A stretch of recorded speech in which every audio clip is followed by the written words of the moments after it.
on Masson.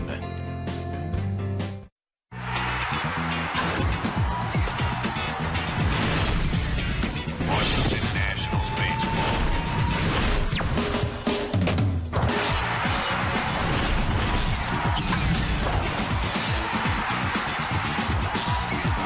Washington Nationals baseball. Well, so far so good on the weather. We hope it stays that way.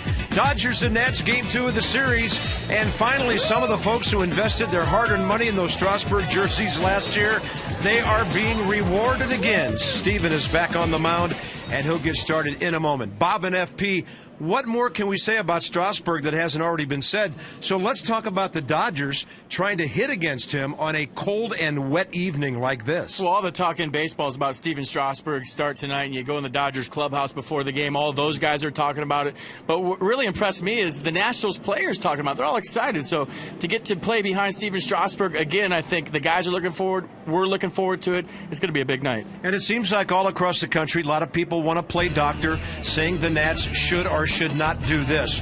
Well, if you look at the numbers, he appears to be major league ready to get out there again. And I know this is a date that Steven had set for himself a long time ago. Well, see, you just said it, Carp. The date he set for himself, and I think that's the most important thing. People are talking all over baseball. Should he be pitching? Should he not be pitching? Should he be pitching in this weather tonight?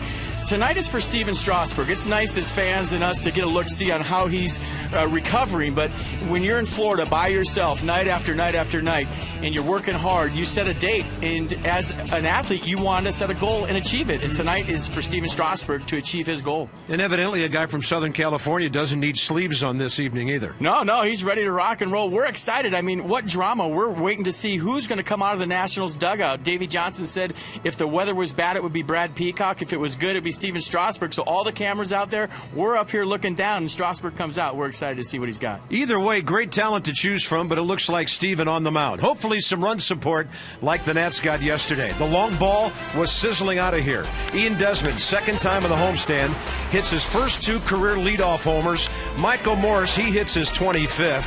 Jason Worth, a bomb for number 8. And then against Hiroki Kuroda, then Morris goes deep again. 26 for him, and the Nats blasting away with the bats these days.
Nation's fastest mobile broadband network, and by Bank of America. Steven Strasburg is just now wrapping up his warm-up tosses. He's got a greeting line he's going through out there in the bullpen. Some fans are gathering. A hearty bunch for this cold Tuesday evening in early September. And here he comes. Last year it was quite an exhibition when he would warm up. Just hundreds of fans lining the bullpen area out there, and a nice ovation as he walks onto the field. And let's go back to last year, the first start on June 8th, and really a storybook evening from start to finish. Yeah, just an unbelievable event. We'll watch it on TV in California. Watch him dominate Pirates hitters, and I'm wondering how much ice Tom Hallion had to go through the next day with all those punch-outs with the sprinkler head ring on the strike 3. So June 8th of 2010, a night that'll live here for a long time. Strasburg went 7 full innings that night. Couple of runs on 4 hits, didn't walk anybody. Struck out 14. Ryan Zimmerman hit a first-inning home run to kind of set the stage. The Nats actually trailed 2-1 in the 4th inning after Delwyn Young hit a 2-run homer off Steven.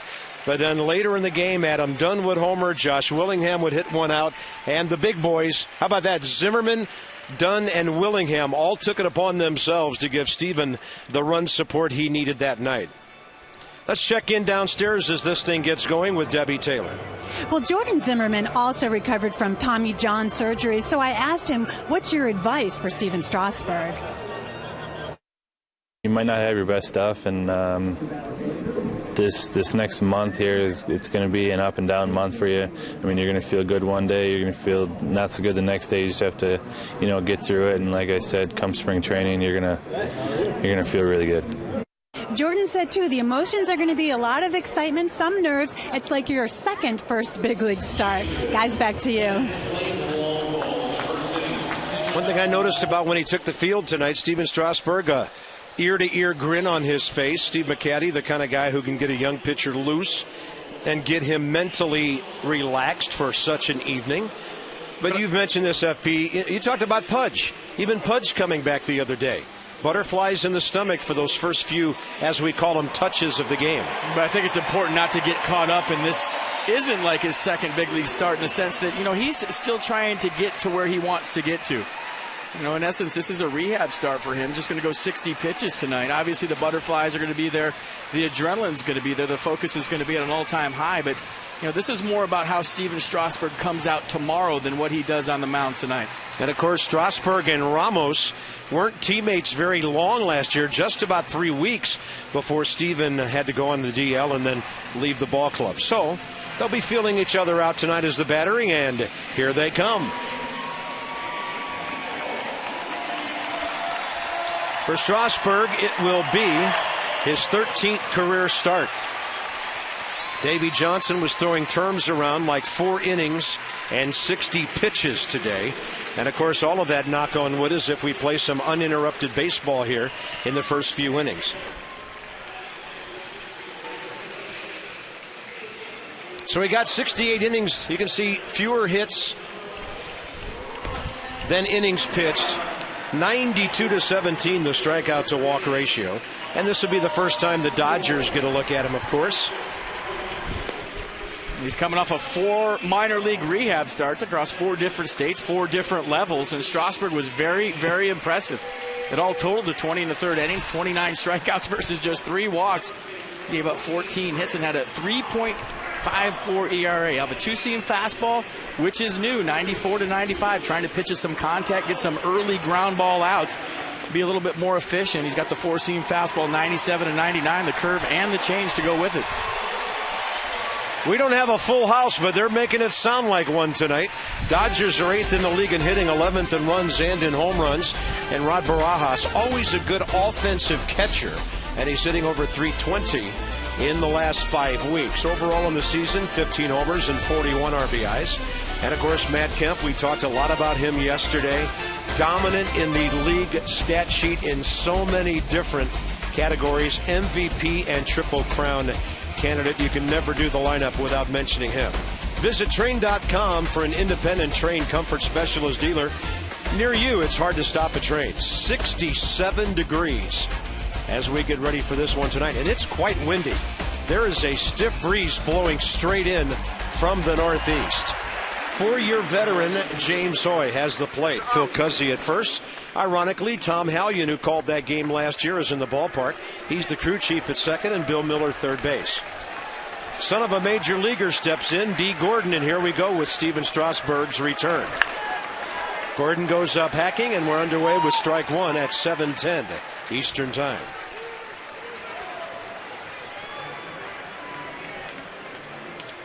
Nats held this speedy leadoff hitter in check yesterday, 0 for 5 with 3 strikeouts. 96 on the fastball outside.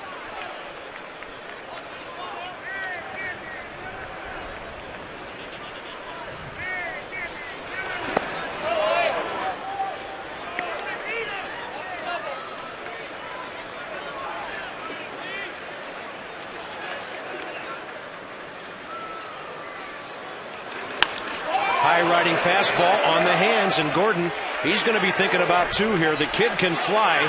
Worth throws it in. Not close. D. Gordon with a leadoff double. I mean, he was a step from second base when Jason Worth got that baseball. That's how fast D. Gordon is. I was watching him around first base, watching Jason Worth get to the baseball. And when Jason Worth finally gets to this baseball, D. Gordon's starting to slide. We heard he was the fastest guy in the big leagues, and after seeing that, I absolutely believe it. Came in batting .265 in 35 games, and that'll be his 6th double to go with a triple. Left-handed batter James Loney steps in. Dodgers didn't start a couple of their lefties yesterday. Loney goes up hacking and flies it to center. Any ball hit high in the air will be held up by the breeze, and Worth with a one-hopper will stop the runner at second base. The defense tonight for the Nationals behind Stephen Strasburg. Morse, Worth, and Gomes in the outfield. Desmond and Zimmerman on the left side. Espinoza and Marrero on the right side. And Wilson Ramos in the squad. Evidently, Jason Worth told Strasburg, don't be afraid to let them hit it to me. I'll take care of you. Well, the way he's been playing center field lately, I would do that if I was Stephen Strasburg. He's been all over the place out there, getting very comfortable in that position. 10 outfield assists. Matt Kemp, who's stepping in.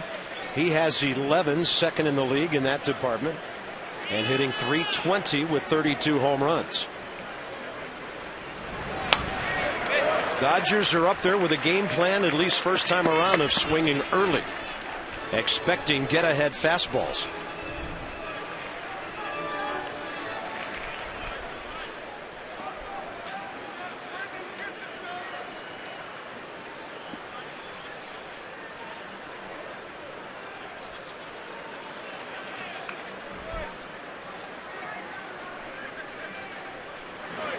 There's the breaker outside, 80 on that slider.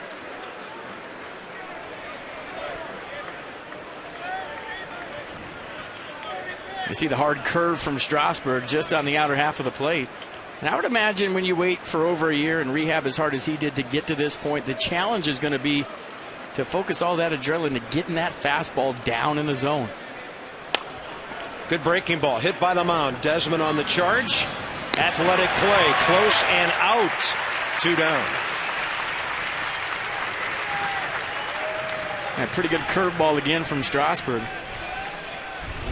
He obviously recognized what you said. They're sitting on fastball early. Go to the off speed. Show them the off speed. Nice play by Ian Desmond coming to get this ball to get the speedy Matt Kemp. Been raining all day. The infield's a little damp. Good throw. Next up, veteran right-hander Juan Rivera. Hit .243 with Toronto. He's come over to the Dodgers and hit .279.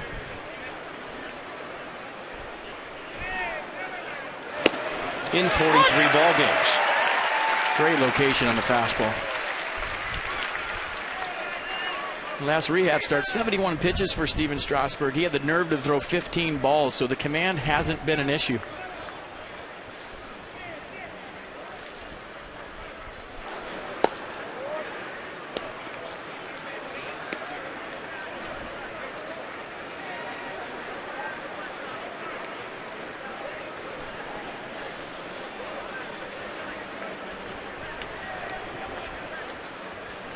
.18 strikeouts per 9 innings last year. Using that breaking ball pretty well. Right at Johnny Gomes.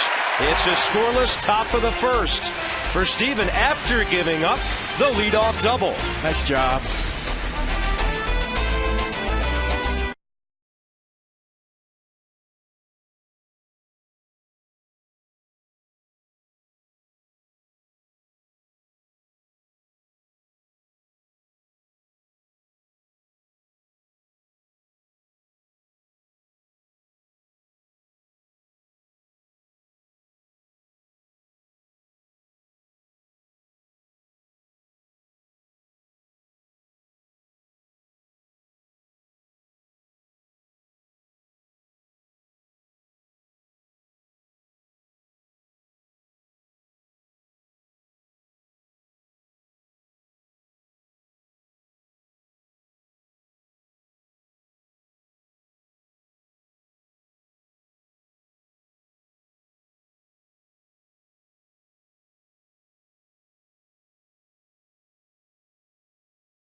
And a great job with that leadoff extra base hit. That runner never made it beyond third.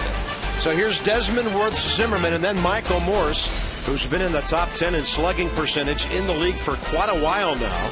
He's fifth in hitting at .315, and he's also fifth with runners in scoring position, 12 points higher. He's also 4 for 10 with a home run career against Ted Lilly, who faces the Nats for the 10th time. 4-3 with a .329 ERA in those 9 starts. And last time allowed 2 runs on 5 hits over 5 2/3 innings. Picked up a 4-2 win over the Padres on Wednesday. Struck out 3, walked 4 through 105 pitches. Third base end of that pitching rubber, and he throws one in there after that old traditional full windup. He did something very untraditional as he took the mound. His first 4 warm-up pitches were from the grass behind the mound. I've never seen that before.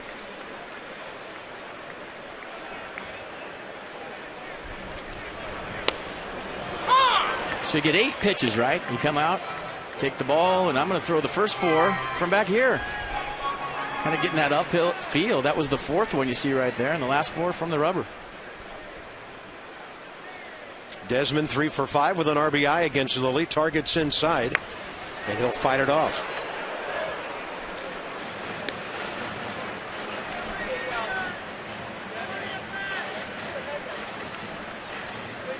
Jason Worth in the number 2 spot tonight. Davey Johnson will do that against left-handers. Some real pop in front of Zimmerman. And Desmond's been providing some of that as well. Ian's batting average sitting at .244. All the way up to .244. Yep.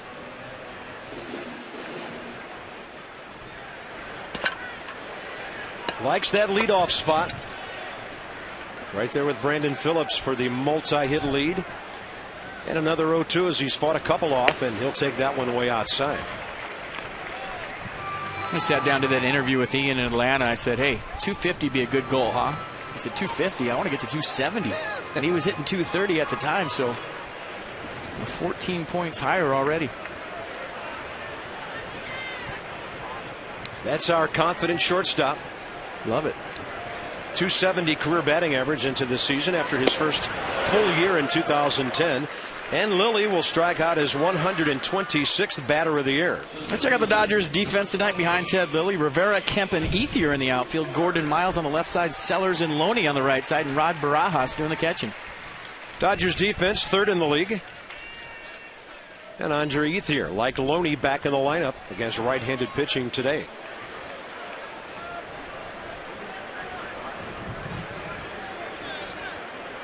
ETHIER had the 2nd longest hitting streak in the league this year, 30, 3 behind Dan Uglas. ETHIER came out of the gate nostrils flaring. April 2nd to May 6th on that streak. And Jason Worth is 5 for his last 17 with a homer and 5 RBIs in his times against Ted Lilly. He's at 274 now over the last 2.5 weeks. Once a Dodger was Worth after his early career years with Toronto. 262 for the Dodgers in 04. Great take on the off-speed pitch, 3-0.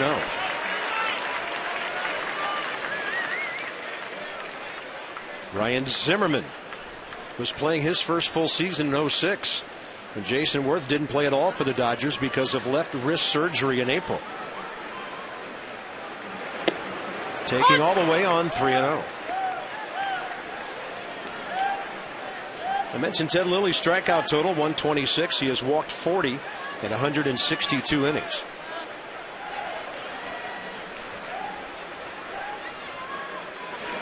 Inside corner, evidently. Worth thought he had walked for the 69th time. Yeah, pretty good 3-1 fastball from Ted Lilly. If you're going to go in, plant it in there, and he did. Good pitch.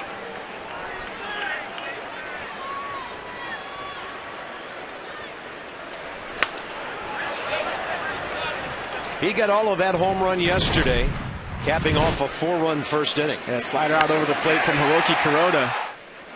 And Ian Desmond said he had the farthest home run yesterday. I'm going to give Jason Worth my vote. So look at where that one ends up. This is a good thing when guys are arguing in the clubhouse after the game who had the farthest home run. I know Michael Morse had the most. That's easy to take for ball 4. Jason Worth in the league with 69 walks now, tied with Matt Kemp for the 6th most. That'll bring in Ryan Zimmerman.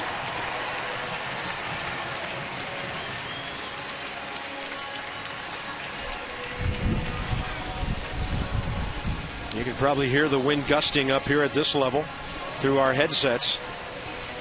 It is coming in hard right over the scoreboard, right center. Ryan at 289.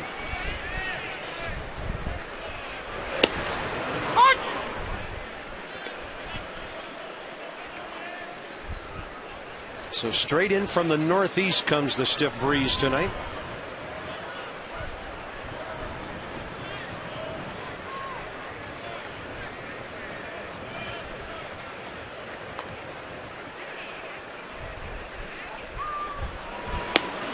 High heater. Ryan can't reach it. No balls, 2 strikes.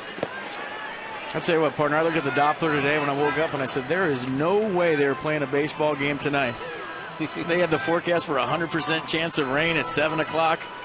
I think it went up after that.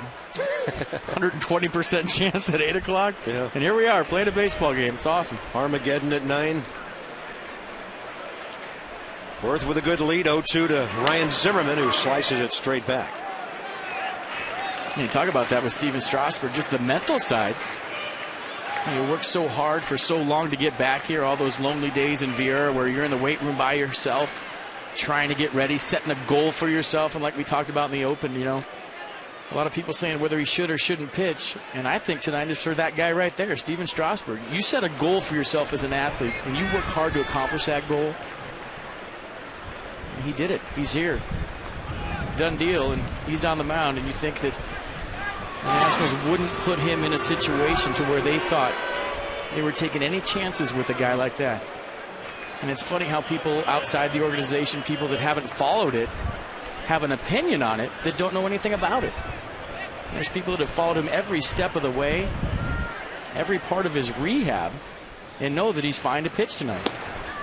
And this is still a part of his rehab process to get into shape for what everybody around here thinks is going to be a big year next year. But I have heard everybody's opinion on it for about 2 weeks now, and I'm just glad he's out there pitching. Good to see him back. No doubt about it. Now let's see if the guys can get him some run support early.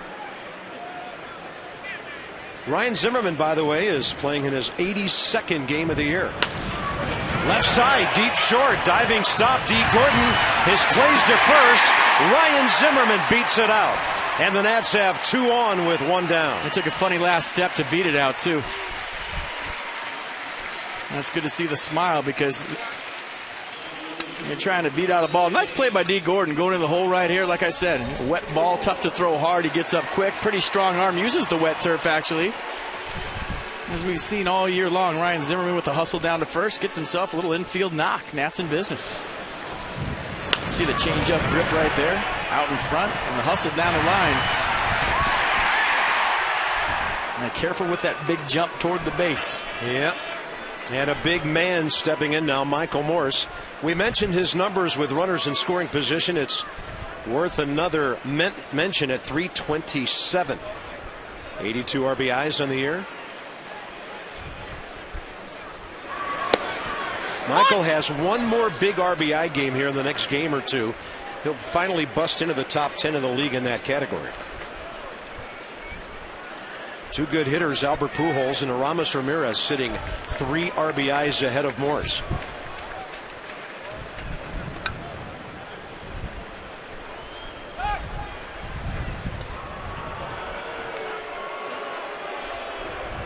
And the Dodgers, as well as everybody around the league, so aware of Jason Worth that if you forget about him at second base, he'll be sitting on third before you throw your next pitch.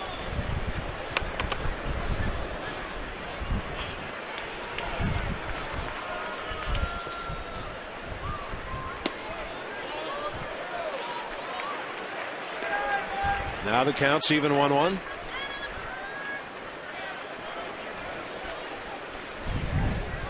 Where did autumn go? Oh, one thing it was 88 degrees 2 days ago. One thing I've learned since moving to D.C. is that you don't ease into the next season. It goes from winter to summer, summer to fall, like in a day. It barges into town and slaps you right in the face. Oh, I'm sure we have some beautiful autumn days ahead. And now it's 2-1. Ted Lilly really working slow here, first inning. The Worth walk really slowed down his inning. Johnny Gomes on deck after he had struck out Desmond. And then Zimmerman worked the count after falling behind. Got the infield hit. So right now the Nats have a very veteran pitcher, 35 years of age, pitching very deliberately. On a night when defenders don't really like standing around a whole lot. And then the good ones go soft, right, when they get behind. I got news for you, partner. There's never a night when defenders like to stand around a lot. And you see the pitch to Michael Morse, just a change up on the outer half, sitting fastball all the way.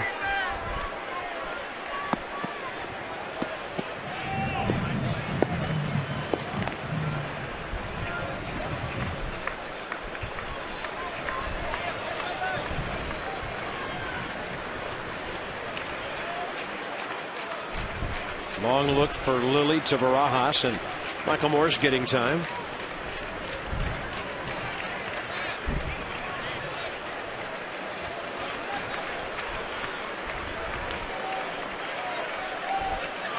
He'll float another pitch in there. That's a breaking ball and ends up in the dirt.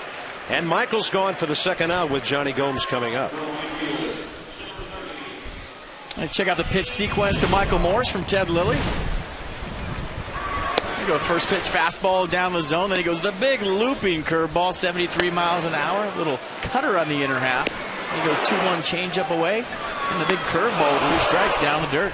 That's the Verizon pitch track, brought to you by Verizon, America's largest and most reliable wireless network. Johnny Gomes will be next. Johnny's in the lineup tonight partially because he's 4 for 12 against Ted Lilly, career with 2 home runs and 6 RBIs. Gomes with the Reds saw a lot of Lilly with the Cubs.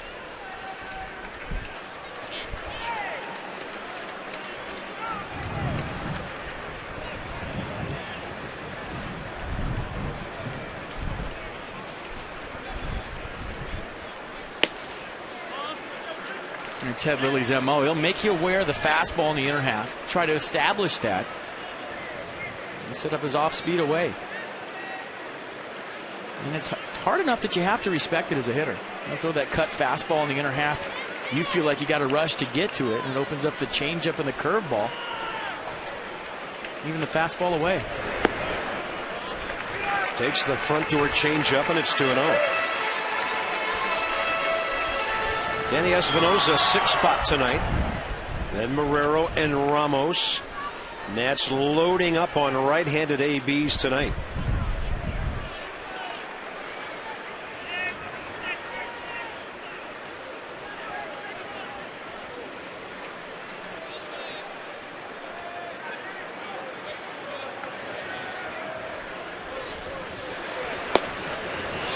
That was close, and what a great take by Johnny Gomes. You see, this has to be a green light situation for Johnny Gomes. You're facing a guy like Ted Lilly. You're not guaranteed a fastball 3-1, probably guaranteed one 3-0, but not 100%. On Davey Johnson, Johnny Gomes is swinging all the way right here, 3-0. Nats trying to score against a pitcher with a 2.35 ERA his last 6 times out. It's been a good second half for Ted Lilly.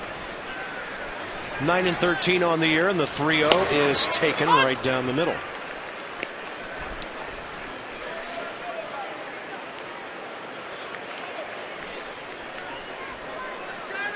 There's Ted Lilly. Right-handers hitting 257. The 22 home runs are the most allowed to righties this year.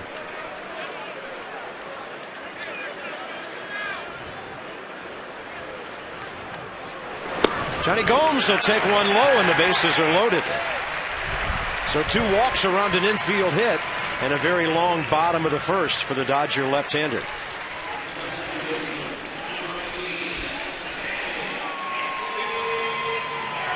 Don Mattingly's ball club playing great baseball when they got here. 11 of 13 before the Nats beat them 7-2 yesterday. Dodgers are still 20-13 since August 1st. And a big spot early for Danny Espinosa, who's hitting 278 from the right side. The rookie has finally made it to 60 RBIs. And a big step forward here possible. That's a breaking ball that bounces.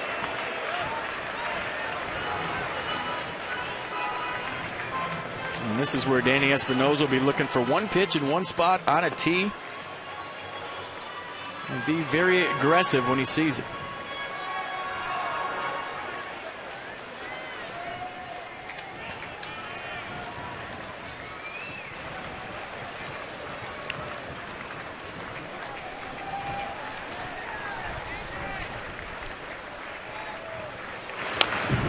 He was all over that 91 on a 1-0 count.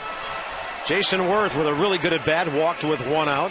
Ryan Zimmerman battled from behind in the count to get the infield hit deep short.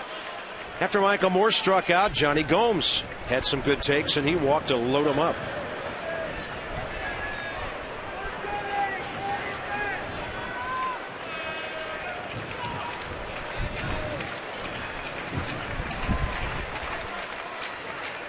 .30 pitches already for Ted Lilly.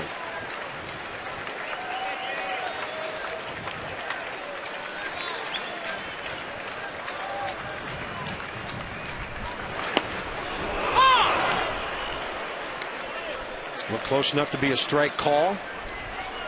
Danny gets that from James Hoy.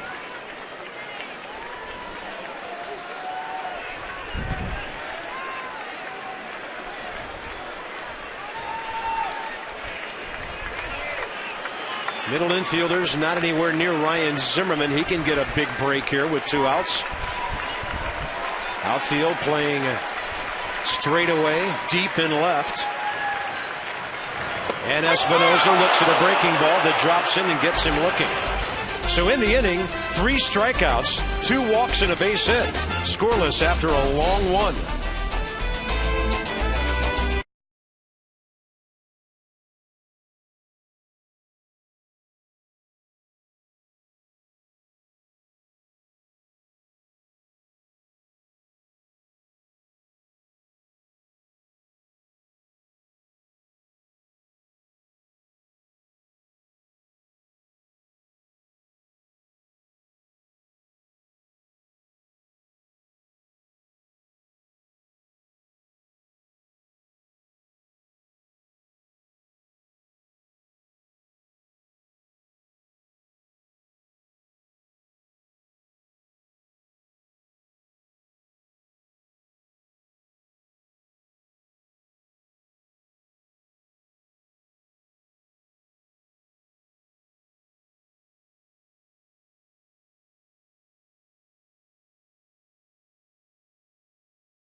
And let's have a look at our second inning feature from Luna. Call Luna for up to 70% off all flooring at 877-241 Luna. Shop smart, shop Luna, and watch out when you pitch to Michael Morse. Yeah, that was number 25, the first one yesterday off the label. Muscled that one out of this ballpark, and that one was off the barrel. Closer toward the end of the bat, but that one had the sound, and Michael Morse, the beast, checking in with number 25 and number 26. Yeah, he's one homer out of the top 10. And as we mentioned, only 3 RBIs out. And here's Steven Strasburg against Andre Ethier. A couple of those home runs to right field for Morse should have counted for 2. An upper deck here at Nats Park, 445 feet away. And Ethier, another Dodger who goes up first pitch swinging. You know those guys in the dugout saw that curveball at the end of the first inning and don't want to get to 2 strikes. The one from Ted Lilly to Danny Espinosa wasn't too shabby either. Yeah, that was some hammer.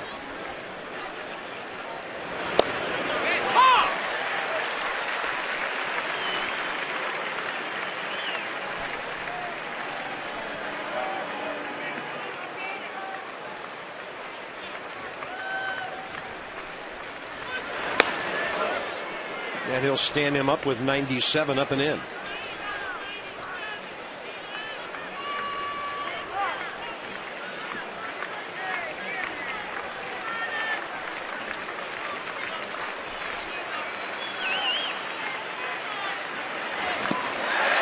That looked like a change at 90. Dumps it in the dirt, gets that first strikeout upon his return.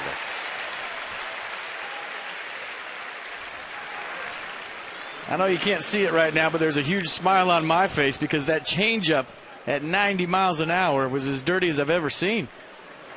You go 97 up in his eyes. You change his eye line with a changeup down in the zone. 7 miles an hour difference between the fastball and the changeup, and they both looked identical coming out of the hand of Steven Strasburg. And I know you were liking that 2-seamer you saw early in the at-bat. Miles, another Dodger swinging. The difference between the 2-seamer and the 4-seamer, the 2-seamer is going to run into a righty away from a lefty. It's going to have a little bit of movement on it, a different grip for Steven Strasburg. 94, 95, 96 miles an hour. The 4-seamer, 4-seam grip is going to be a straight fastball, a little bit harder, 97, 99 miles an hour. And that was a 4-seamer right there. I think the thinking is between Steve McCaddy and the organization, Davey Johnson, Mike Rizzo, they want, like Jordan Zimmerman, Steven Strasburg, to learn how to pitch to contact a little more, to be more efficient, get some early outs, early in the count, some ground ball outs, go deeper into baseball games and keep that pitch count down.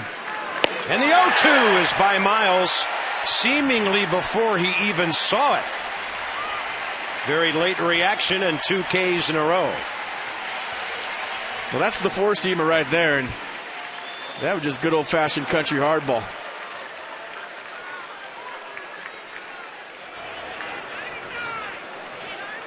And check out the delivery, the mechanics, and the reaction.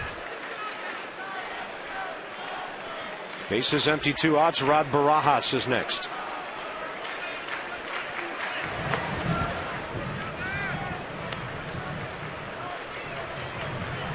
Talked about Barajas, good second half. A little slow in the first half. That's why he's hitting .236. But he's always been able to hit for power and drive in runs. 12 homers, 34 RBIs for the Mets last year in 74 games. And the Dodgers picked him up on waivers late August. Hit 19 as recently as 2 years ago with Toronto. And keeping the ball down, missing, is Strasburg, 3-0.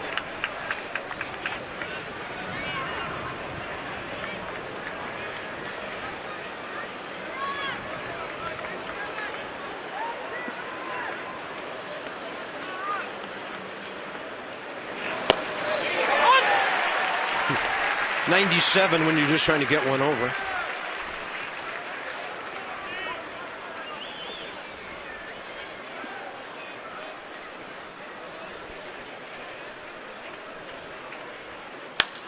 And a fly ball to center.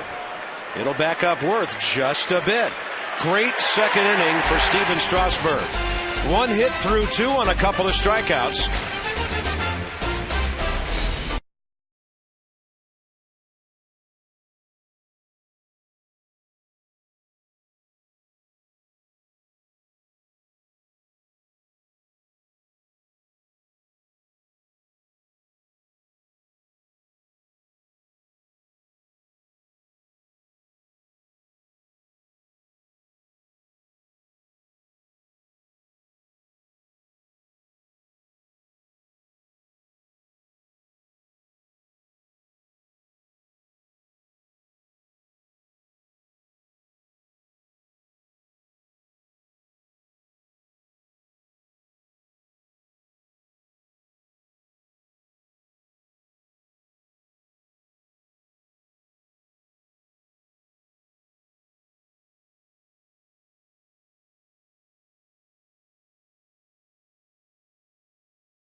Far, come back and join us next year.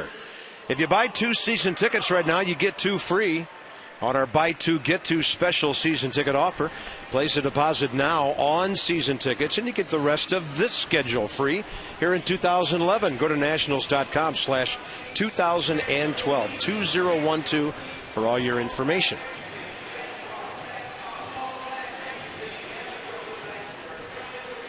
Dressed for football with the W ball caps on.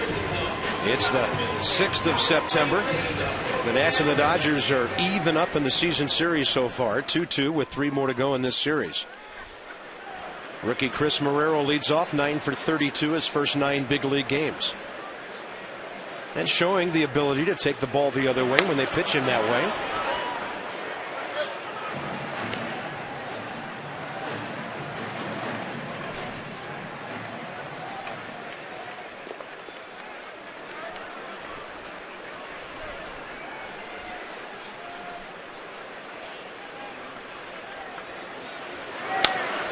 And this one popped over near the barrier, and no chance there for James Loney. And you talk about rookies making adjustments at the plate. I already see one from Chris Marrero. He's been in the big leagues now for a week or so. Have the bat on his shoulder, his heel up. Now he's got the bat off his shoulder, not picking up his leg as far. So when you're a rookie first go around at the big league level, it's about you making adjustments, how they make adjustments to you. See the bat straight up and down right there, off the shoulder. The leg kick's a lot smaller. He hits that ball hard to the gap. In right center. It'll hit right at the 375 mark, and Marrero has a leadoff double. That's just what impressed us so much when we first saw him in Cincinnati. He didn't show up trying to pull everything. You know, he's got a lot of power that way, too, and you know, it's not always about results as a hitter. Chris Marrero coming in with a 281 average so far this year, but he had a couple broken bats hits, a couple CNI singles. So making the adjustment right there, getting on top of that baseball, driving it the other way. Leadoff double. Now it's up to Wilson Ramos to try to get him over to third or get him in, hitting 8th. His first big league extra base hit on the Dodge Ram Exmo. The Chrysler, Jeep, Dodge, and Ram summer clearance event with offers that won't last long. Hurry into your local dealership.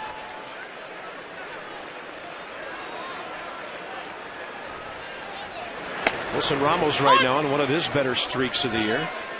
He's hit safely in 14 of his last 16 starts to the tune of 333. And Rick Eckstein telling Steven Strasburg to see it and hit it. A little scouting report on Ted Lilly before you walk up to the plate.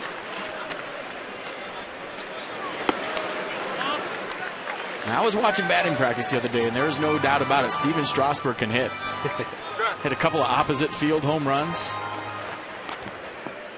Got a good approach and a good swing. Just a good athlete all the way around. Another scouting report from Ian Desmond.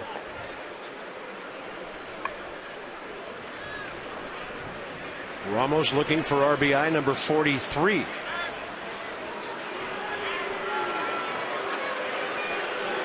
Hey, dive in if you're not sure where anybody is. That's a good way to get it early, dirty early in the game. Just dive back into second base. Some dirt on your uni, feeling like you're part of it after hitting a double.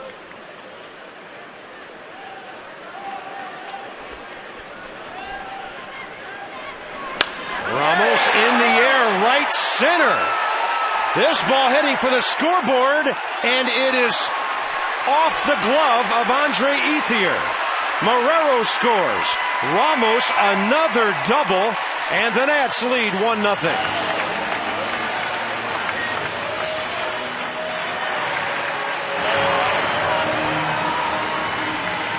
How about these young kids just hitting for power the other way? Yeah, 21st double of the season for Ramos. And trying to move the runner, and he gets the bonus plan. Thought he got him. Watched it for a minute. On a cold night where the wind's blowing in. Knocked down that ball, but he got the runner over, got the runner in. 1-0 Nationals. Now Strasburg, who had 2 sacrifices last year. A good bunting situation to get a runner to third with 1 out. Squares very early, and Lilly steps off. Aaron Miles, by the way, at third base, the captain of the infield, bouncing signals around as the Dodgers might pull off the wheel play here. Strasburg had a base hit and an RBI last year.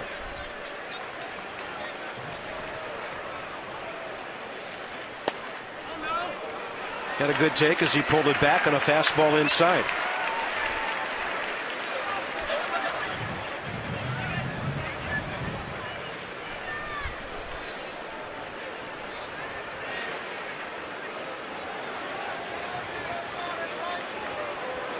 Steps out, pitcher steps off.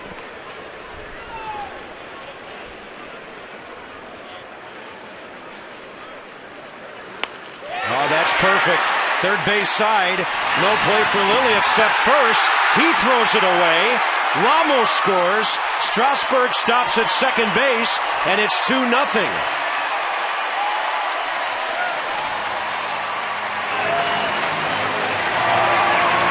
Sacrifice. Error on the pitcher.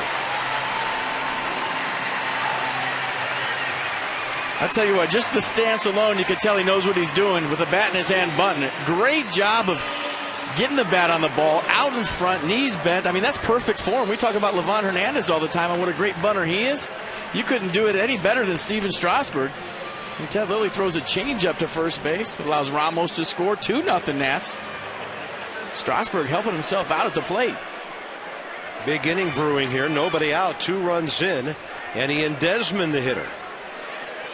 You know, partner, I was always a big fan of bunting the baseball on rainy days. Because you never know when it's on that grass. You know, even after the game has started, it's sprinkled a little bit. You pick up that ball. It's all slimy. You don't know where it's going to go. I think you saw that from Ted Lilly. Desmond goes up pumping.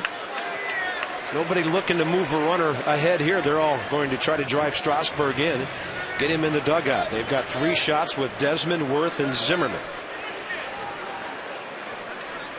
A very nice third career sacrifice bunt. Well, I'll tell you what, if I'm Ian Desmond, I'm trying to move Steven Strasburg. I'm trying to drive him into the right side. If I miss, I'm missing on the ground of the second baseman. I'm definitely not trying to pull the baseball ever with a runner on second, nobody out. No balls and 2 strikes on that foul ball.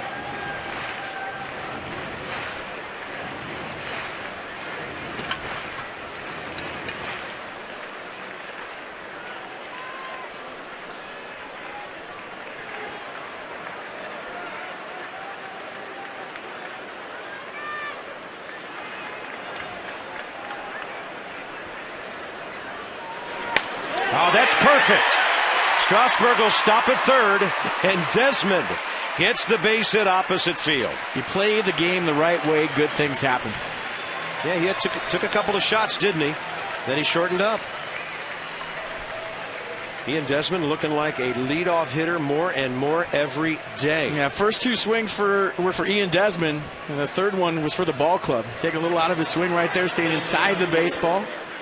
You move Stephen Strasburg to third base, but you pick up a base hit for yourself. Nice job.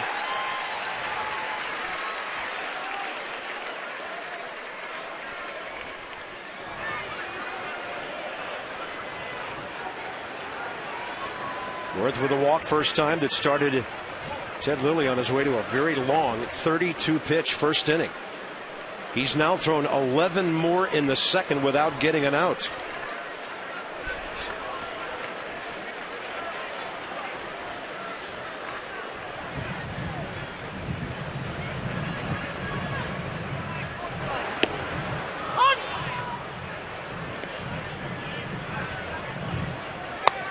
That is such a big curveball. That's almost like playing slow pitch softball like the celebrity game the other day.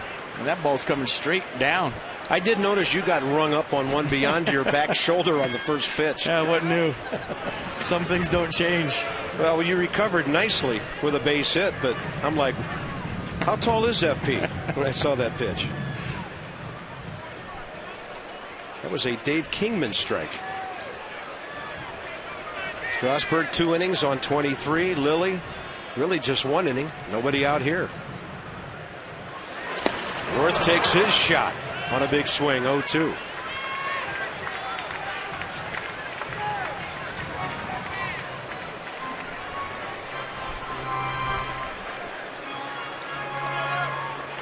Jason with 52 RBIs.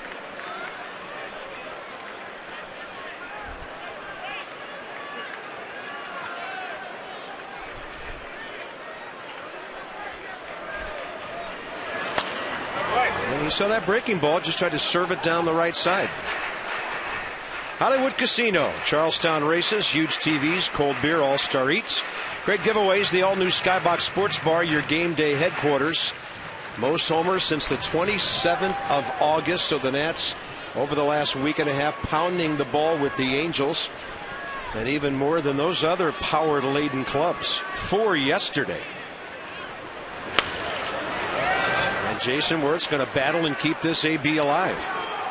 If you add up the total distance of those 17 home runs, I will put them against any other team in baseball. Yeah. Including the Brewers.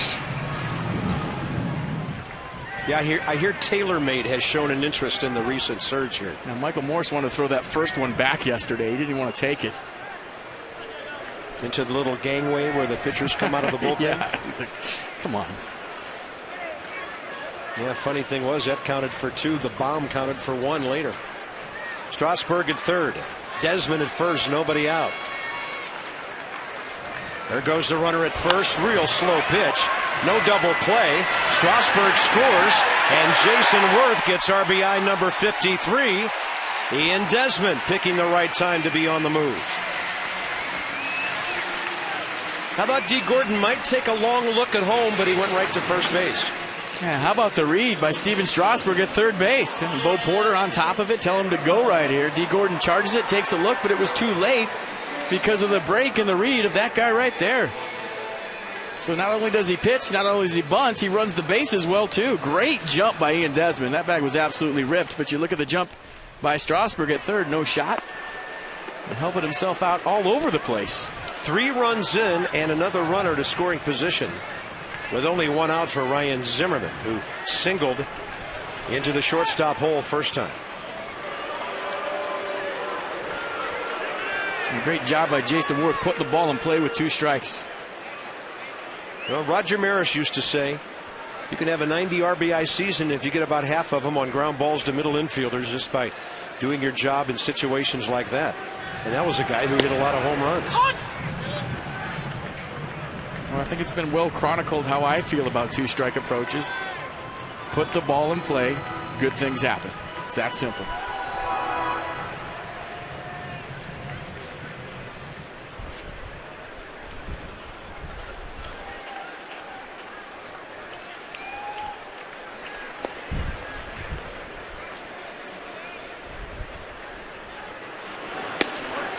That'll be up and away, and the count's even 1-1.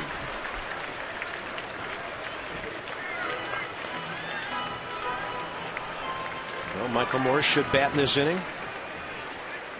He's had a long AB against Ted Lilly already. Ian Desmond has a chance to steal third base right now. Lilly takes a long time to get the ball to the plate. That's why Sellers keeps him as close as he can from second. And Ryan Zimmerman will take it low and inside, 2-1.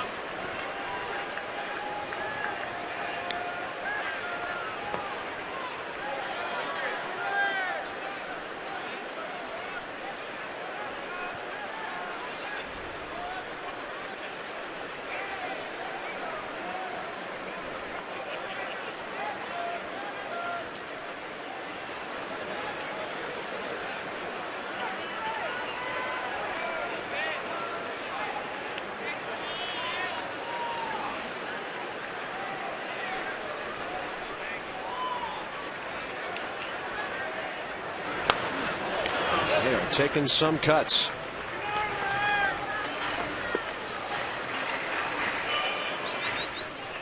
Just thinking about Ryan Zimmerman tonight, he's played the equivalent of half of a season. But of those 81 games, he's probably only played about 60 of them really healthy.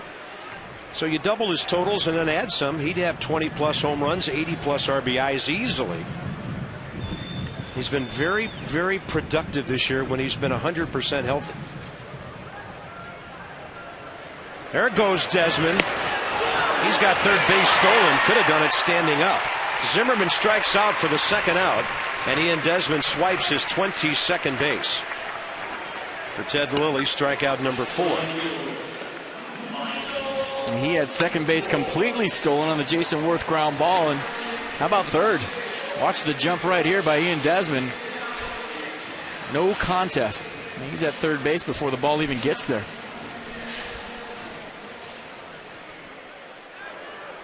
Well, that could be significant if Lilly decides to bury a curveball to Michael Morse.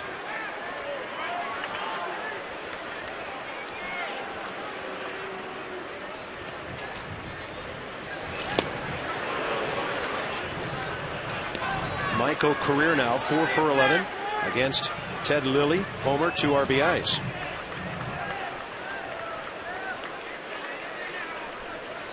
Michael got him for a first inning double off the wall at Dodger Stadium on July 23rd for 2 ribbies.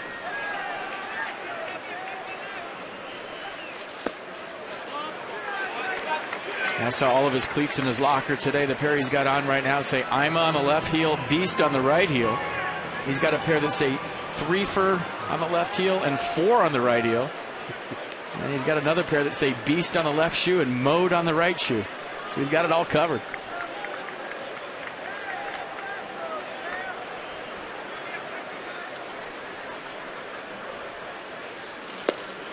And that's the second time in a row he's gotten strike 2 against Michael on that changeup away. Let's see, first pitch fastball in, make him aware of the heater, and then go away with the soft stuff. 56 pitches in an inning and 2/3. And a very defensive swing, but contact for Michael Morse. For whatever reason, Michael Morse is not picking up the ball off Ted Lilly tonight. I don't know if it's the fact that he turns his back to him, got a little funk in his windup, whatever it is, but he is not seeing it. You could just tell by the swings he's taken. Even the first pitch fastball on the inner half, he was a little bit late, not really committed to it. You see right there, just fouled that pitch off with the half swing. There's certain guys, for whatever reason, you have trouble picking up the baseball off of.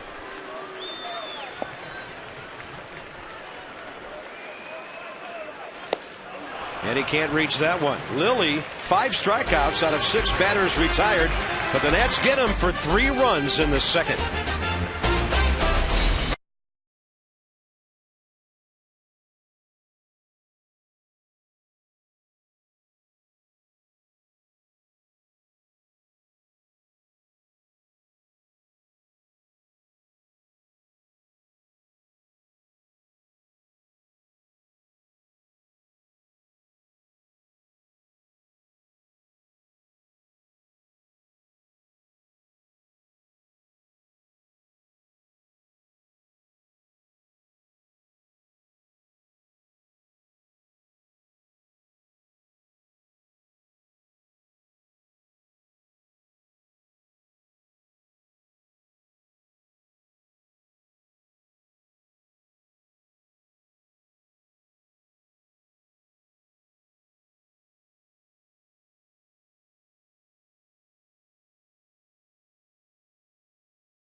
Strasburg, very efficient with his pitches. Not even 12 per inning in the first two.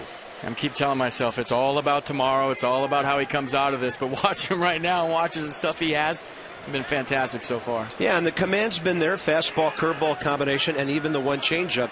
So he hasn't tipped off everything so far. Yeah, and the guy that got the hit, D. Gordon, excuse me, he's a guy that struck out 3 times yesterday. So after the first batter getting a base hit, Strasburg's been perfect.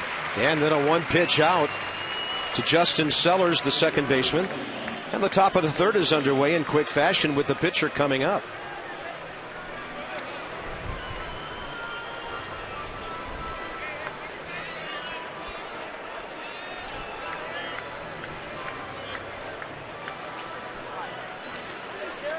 Ted Lilly, 4 for 48 this year. He's a 101 career batter with 16 RBIs. First team was the Montreal Expos back in 1999. Pitched in 9 games, 3 starts.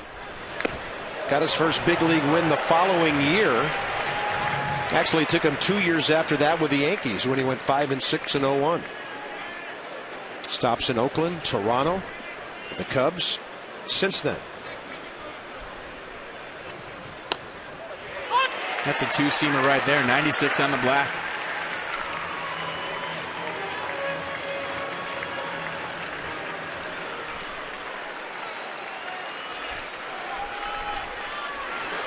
And he throws in the breaking ball on 0-2.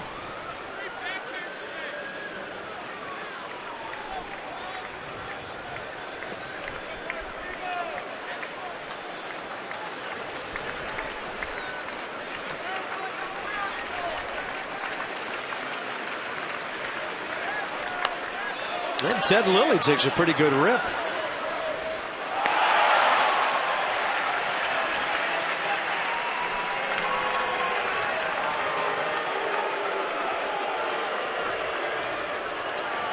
Speedy D. Gordon is next.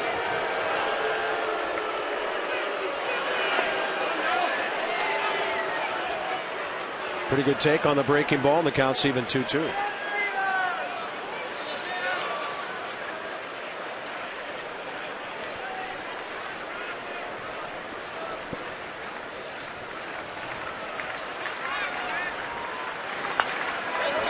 And Ted Lilly's going to extend this at bat for a while.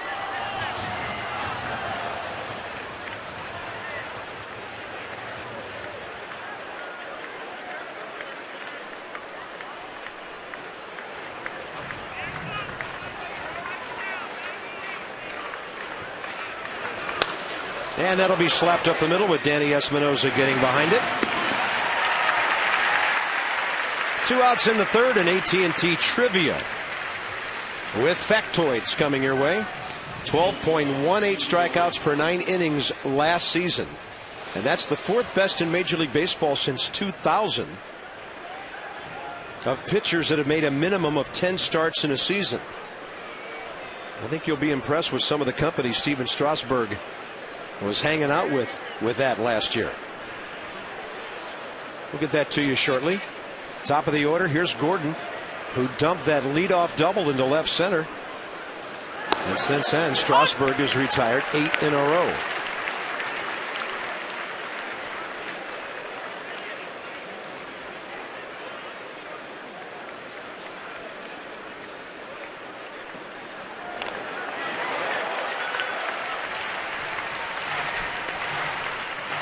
.18 Ks per 9 innings, 4th highest since 2000. Andy Johnson twice in 2000 and 01, and Pedro Martinez in 01. Here's the 0-2. And I, for one, would be okay if that number went down. Sure. Quicker outs, huh? Yep. I think when you have a 4-seam fastball and you're throwing it 100 miles an hour, it's hard for the opposition to put that ball in play. But if you have a 2-seamer that goes 94, 96, you can put that ball in play. Serious jammage. And the good athlete, Strasburg, pounces off the mound. 3 scoreless innings. His teammates give him support. The Nats lead by 3.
widening of fairness for the wireless industry by automatically giving customers money-back minutes. Money back on your unused minutes monthly. Learn more at Cox.com. So Wilson Ramos extending his career-high hitting streak to 10 ball games, getting that first RBI. Strasburg's bunt was big, right in between that and the ensuing single, and ground ball by Jason Worth, putting the Nats on top by 3. Johnny Gomes walked to load the bases first inning.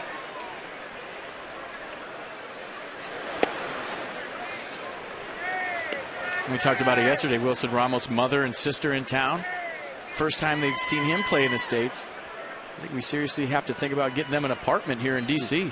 He has been raking since they've gotten to town. Extra base hit fest for him.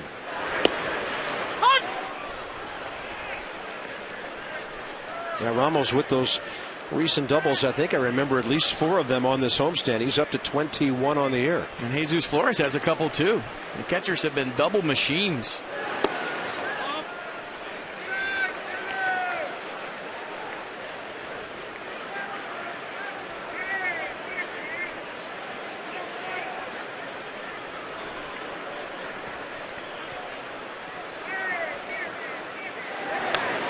Johnny Gomes taking a big-time rip on a 2-1.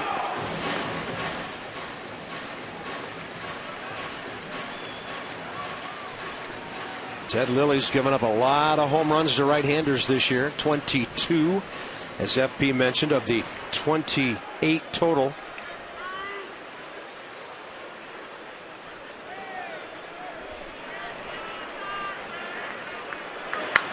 Most of any pitcher in baseball. Wandy Rodriguez the next at 21.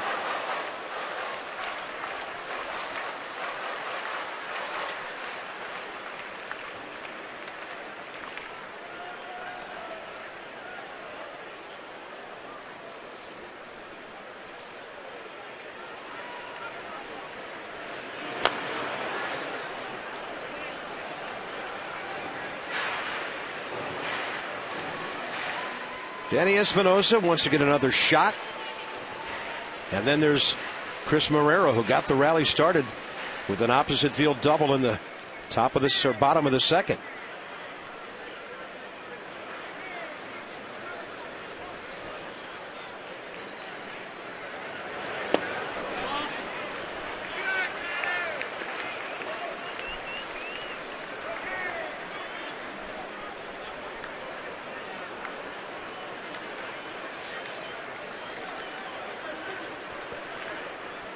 Johnny Gomes, 33rd game as a Nat. He's hit 3 homers, driven in 10, and he swings through that one. Ted Lilly, I tell you, when he gets somebody out tonight, it's usually the strikeout. 6 of his 7 outs.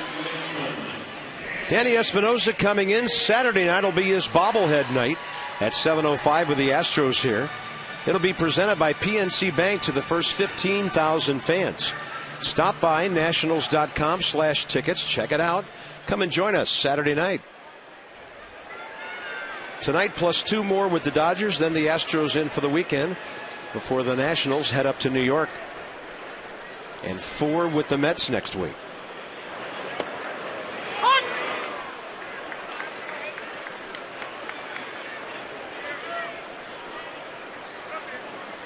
Danny Espinosa is in one of those funks. I've been in one before. Whatever you're looking for, the pitcher throws the exact opposite.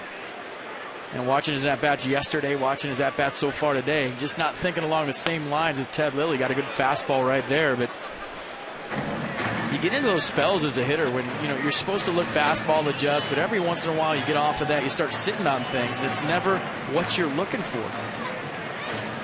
And then you do get your pitch, and what do? You foul it straight back, and now you're into a 2-strike count again. Throughout the course of a 6-month season, you will go through those things. And the breaking ball strikes him out for the second time. 7 Ks for Lilly, but the Nats got him going with hits in the second. Yeah, Marrero started it with a double, then Wilson Ramos thought he had a home run, but he scored. Marrero, great bunt by Steven Strasburg, perfect form. He and Desmond does a nice job of moving Strasburg to third base in a 2-strike count, and then Jason Worth with 2 strikes puts the ball in play, picks himself up an RBI, scores Strasburg, and that's where we stand. And Marrero gets a fastball upstairs. So when Chris rode that ball into right center, he got his first big league extra base hit.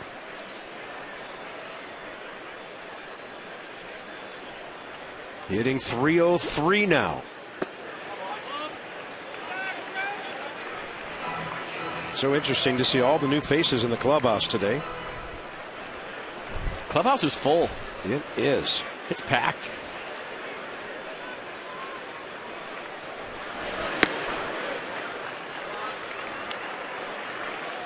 And between all the call-ups and all the national media here to cover Strasburg, there wasn't even room to stand in the Nats clubhouse today before the game. Davey Johnson's first words when he went into his press briefing that they had to move to the big press conference room were, what is this, a playoff game? Game 7?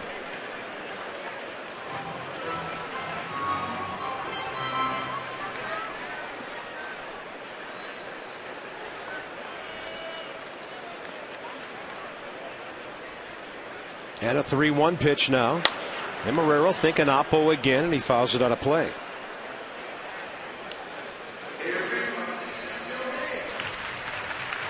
Corey Brown, Steven Lombardozzi on the position side joining the ball club today. Yuneski Maya is back out of Wapa. Severino to help out the bullpen from the left side. And Craig Stammen, who did some pretty good starting down the stretch for Syracuse, is back. Pretty good rip by Marrero to keep this thing going. Doug Slayton back in the last couple of days with Pudge. There's Steven. Living in, well, his dad's right up in Columbia, Maryland right now. Lombardozzi's are very close by. I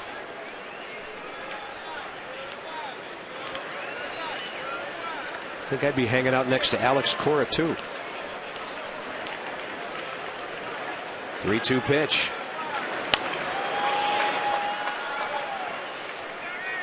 PNC Minor League Report, solutions that help you achieve your financial goals for the achiever in you. And what Steven did at Harrisburg and Syracuse at both levels, P, look at the consistency. Yeah, the average way better in Syracuse than Harrisburg. It's about a hit a month. I went up to him today. I said, hey, congratulations. And it's always good to have another Paisan on board. This ball popped straight up.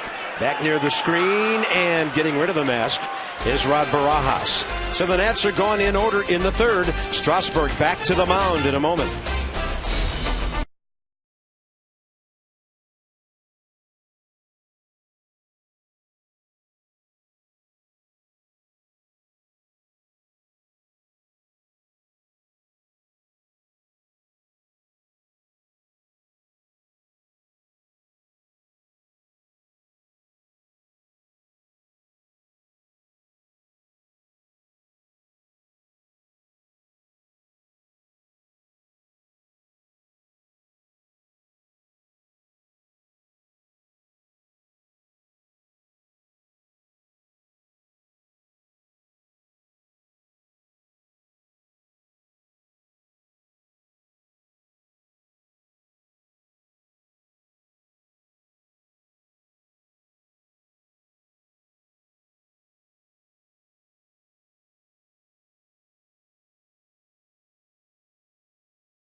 Nationals baseball broadcast on MASN, brought to you by Verizon Wireless, America's largest and most reliable wireless network.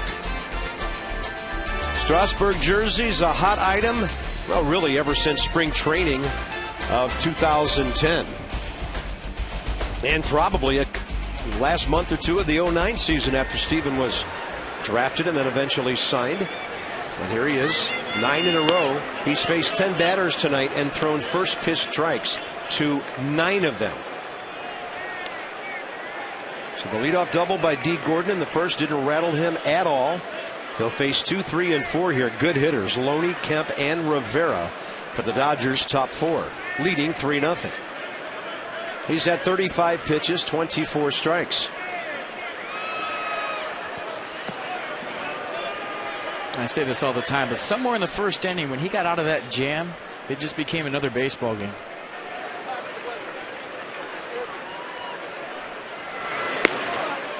You go from your first appearance in over however many months at the major league level, all the rehab, to I'm back in the big leagues. You get the nerves, and then those go away. It turns into just another baseball game. Took a little bit off there at 89, and the count's 2-0. Loney flied to center for Strasburg's first out back in the first inning.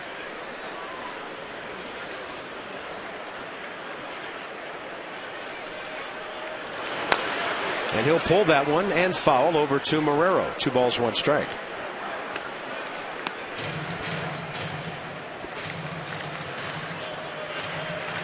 Some showers have begun here. A very light rain as the ball game starts off in the 4th inning. Just barely see it in front of the lights.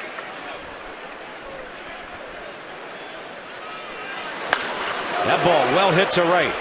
And Johnny Gomes reads it well to grab it for the first out, 4th inning.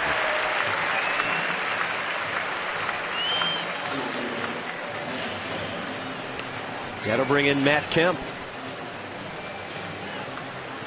And probably the hardest hit ball of the night for the Dodgers. A 2-1 two-seam fastball right down the middle and Loney all over it. Good read by Johnny Gomes. Strasburg saying, okay, yeah, you should hit that ball hard. But once again, putting the ball in play, pitching to contact. Nice job. Yep. He'll go inside corner, buckle Matt Kemp, and still get a strike with it. Well, that's the two-seam fastball. Wow. A 4-seam straight, 2-seam does this. Let's watch. See that running in to Kemp? See where Ramos caught it? Very top of his mitt. I mean, that is a devastating two-seamer. At 97 miles an hour.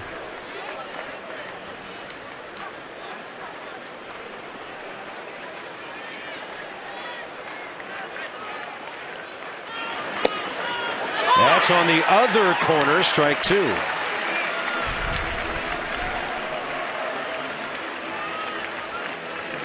So 1 in, 1 out.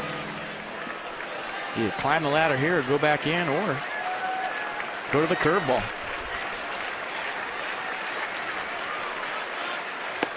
Struck him out. 90. And Kemp couldn't find it. And Ramos almost couldn't figure out where it was. I mean, that's the at-bat of the night, right? You're facing an MVP candidate, and the sequence was amazing. First pitch, 2-seamer in, 4-seamer on the black, and then a changeup. 0-2. You look at the grip on the changeup right here, just getting it out in front. Perfect pitch and a perfect count to probably one of the best hitters in baseball. On the Kinetic pitch track. Brought to you by Kinetic North America, providing world-class technology to our national and homeland security customers. Desmond to his left. He was getting ready to grab it and make the throw, and the ball got away from him off the bat of Juan Rivera. They'll give him a base hit.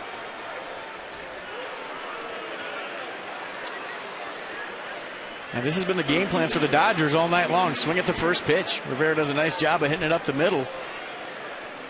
And he and Desmond got there in time, just couldn't glove it. I think he was thinking about the spin move before he made contact with the baseball in his glove.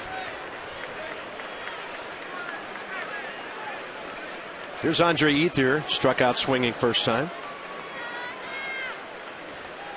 That breaks a streak of 11 in a row. 2 hits in 4 innings, though.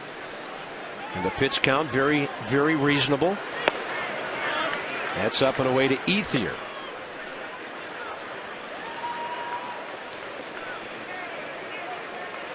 Doesn't get much more consistent than what we're seeing here.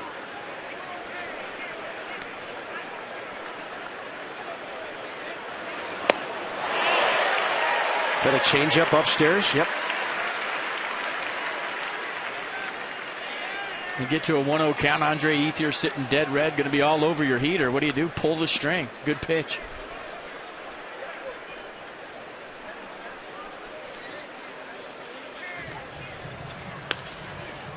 Left field slicing out of play. I mean, what Steven Strasburg is doing here tonight is something that he couldn't do in A-ball, and that's set up hitters. His rehab assignments in A-ball, those guys are going up there thinking, I'm facing Steven Strasburg. They're just swinging away. There's no chance of setting those guys up. As you see with Ethier, 1-0 changeup, back to a 1-1 fastball. He's late on that.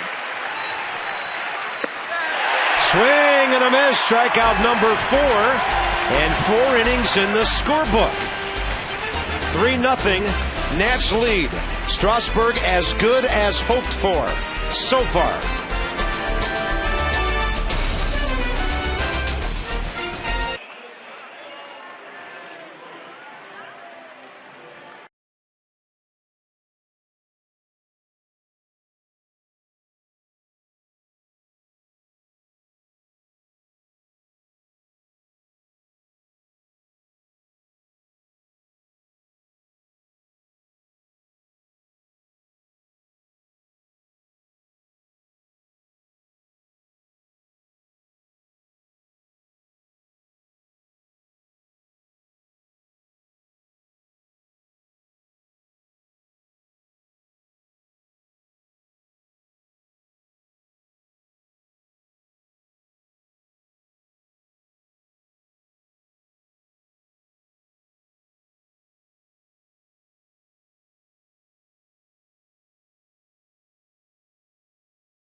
Interesting shift in power as Teddy blows by Abe, and it's not even close. And we're thinking Steven Strasburg is back. So's Teddy. And then that sick-looking, unsponsored feline, that cat who cannot even attract a sponsor, ends Teddy's hopes one more time. Where does that cat come from? How does he get into the ballpark? I don't know, but tell us how you really feel about him. Hey, if you're on the field and you don't have a sponsor, you shouldn't be there. Here's Ramos. Strasburg to follow, and then Desmond. I mean, give us a corporate logo or something. Well, they had me for a second. They had the crowd. Everybody's standing up cheering. Thinking Strasburg's back. Teddy's going to win. That might be the biggest lead I've ever seen Teddy have. We should have known better.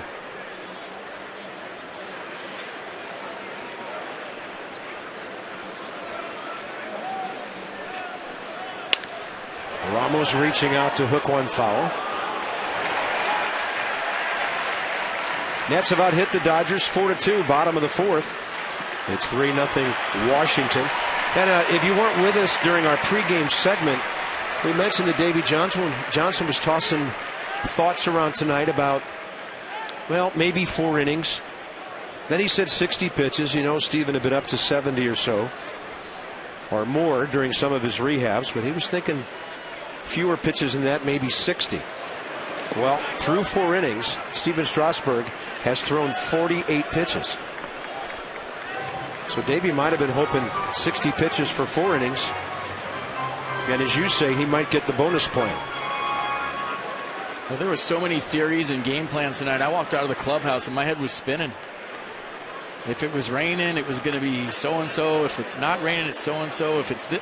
I said, okay, I'm just going to sit back and watch the ball game when it happens. Watch the ball game. But you had to do that with the weather today and the forecast for tonight. Talking about doubleheaders tomorrow and who's going to start this game, who's going to start that game. And finally, I just said, I'm going up to the booth and watching a big league game tonight. Yeah. Last time I checked, it was cold weather, and none of us know exactly what it's going to do. Although it is coming down a little harder than it was 10 minutes ago. Ramos will take it low, 3-2.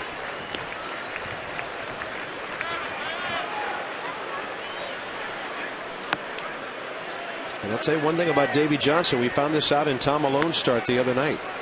He's concerned about the long-term well-being of the pitcher, not whether he gets a W the first time he steps out there. And partner, I had a great conversation with Davey in his office today. Sat in there for about 45 minutes talking about the future of this franchise. And I'll tell you what, he's got it headed in the right direction. Talking about answering questions for next year and why guys are playing in certain positions and how guys are going to be used the end of this year, and what's going to transpire in spring training next year with the starting rotation. I mean, he's got it all mapped out, got it all figured out. And he said by the end of the year, we'll all know. It'll be crystal clear to everybody watching this ball club the plan and the questions that are answered going into next year. Another bunting opportunity now for Steven Strasburg, this time with the runner at first. Squares early, really flexes those knees, and he takes this one on the outside corner for a strike. And we saw last time, good form.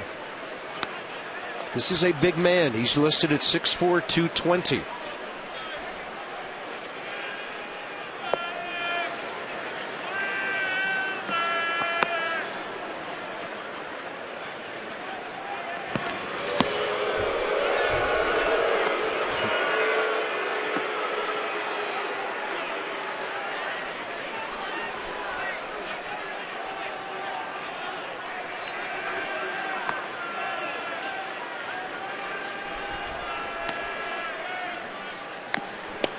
And Steven takes a bit of a stab at that one and misses 0-2.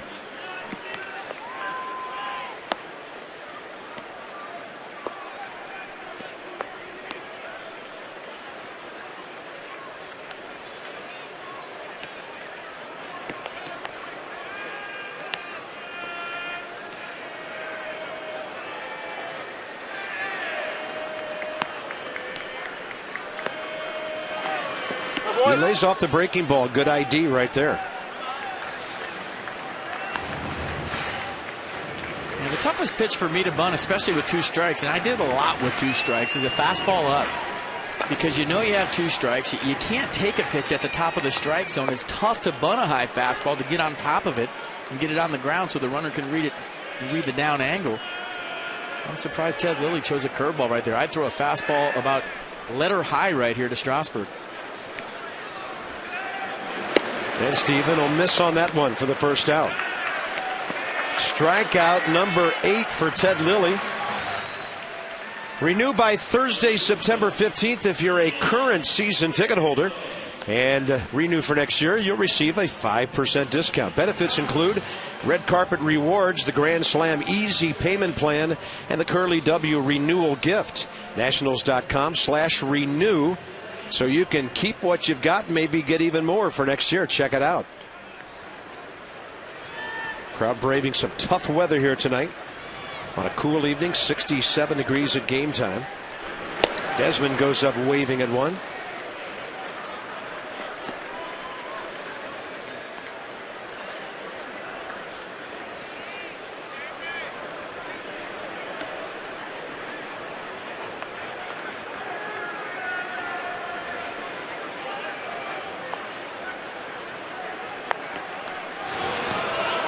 And I think we've got some fans who think the Dodgers are stalling here a little bit with the rain falling. Teams have been known to do this in the 4th inning in such situations.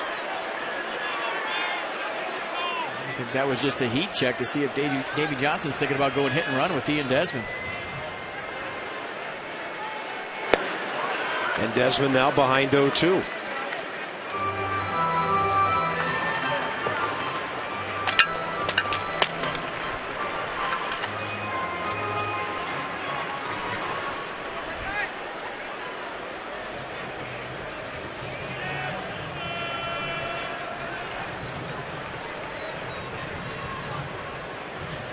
Very short lead by Ramos. And Desmond will bounce it high. Chopper, they'll have to hurry. Miles to first and out on a very close play. Ramos to second base, 2 down.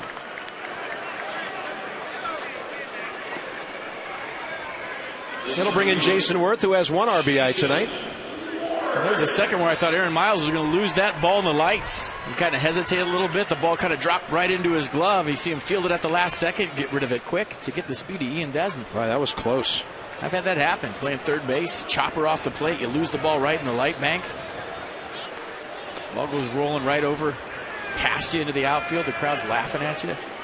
How do you lose a ground ball in the lights? But it happens. It does. That ball hit home plate and went about 40 feet up in the air. So here's Worth, who has walked and driven a run home with a ground ball.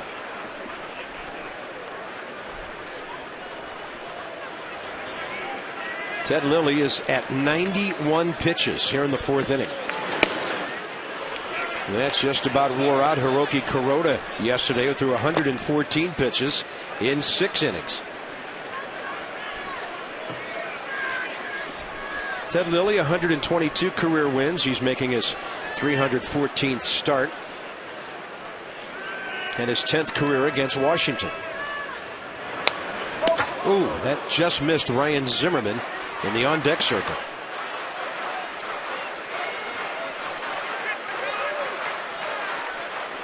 And Ryan has a base hit in 2 trips.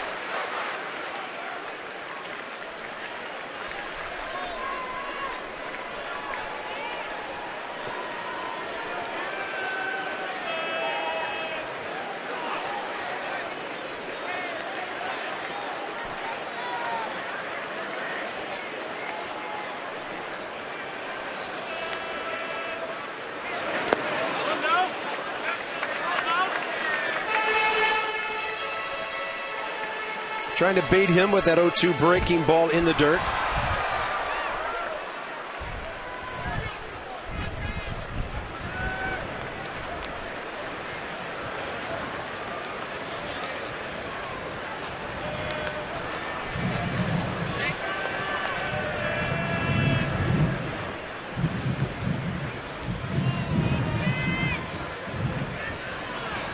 And Worth looking for RBI number 54.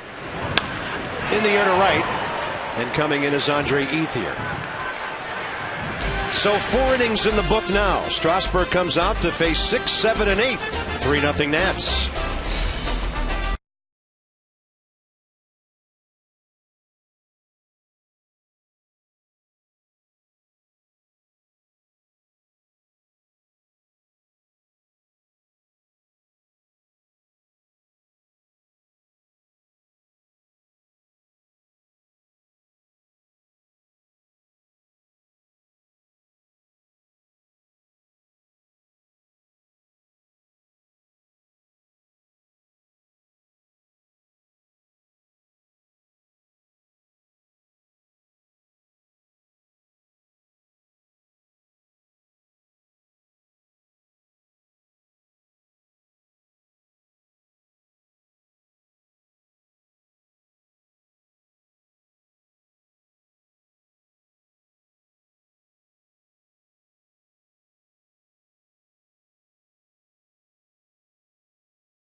A moment ago, Wilson Ramos with good run support and an RBI. Ted Lilly, lots of pitches, gave up 3 in the second. And the game summary brought to you by Cox Wireless, redefining the meaning of fairness by giving you money back on your monthly unused minutes, money back minutes. Learn more at Cox.com.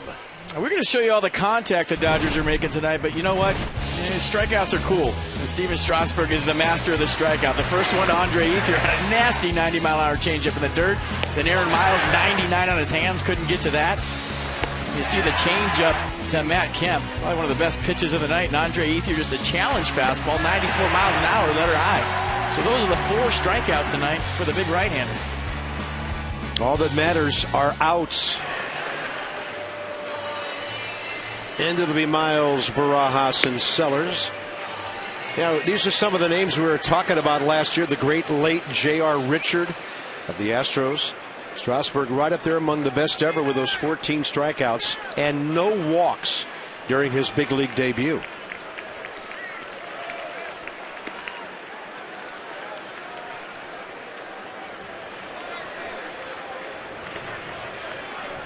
All right, 5th inning, Aaron Miles, that second strikeout victim. Rod Barajas and Justin Sellers to follow for the Dodgers, who have 2 hits against Strasburg in 4 scoreless innings. And Miles to go up swinging. This is right to Michael Morse. And a first pitch out is exactly what Steven Strasburg and Davey Johnson wanted to see. Blake Hawksworth for the Dodgers in case they get down to Ted Lilly's hitting spot, which would be 4th. He's thrown 95 pitches in 4 innings. Rod Barajas flied to center first time.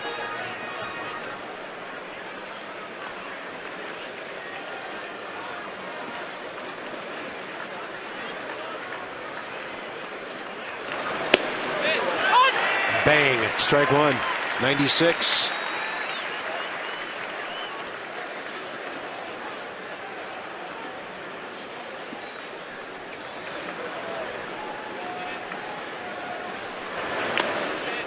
And the 79-mile-an-hour hook. I'm looking at the Nats bullpen right now. There's about 6 guys stretching out. They're like airplanes at the airport, lined up, ready to take off. Nobody who knows who's going to get the call down there, but they're all ready to rock and roll. Desmond gets behind it. Couple of crow hops, a bullet to first, 2 down. Some great plus arms on this infield, and Justin Sellers coming up with 2 outs. That's a great stat. He had 9 of the first 10.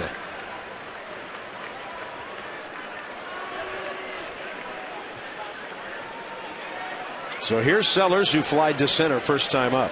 A lot of that's because the Dodgers have been going up hacking. Thank you very much. Yeah. I'll tell you what, that would be my game plan if I was facing Steven. Go up there and get the first fastball and get the at-bat over with. Whether I was standing on first or back in the dugout, putting my helmet in the bat rack, I would not want to get to that changeup. I would not want to get to that curveball with 2 strikes. And he goes breaker on 0-1. And now the crowd. You would think this is the 9th inning. It's the 5th. It might be the 9th inning for Steven. It's 0-2 with 2 outs. Bases empty.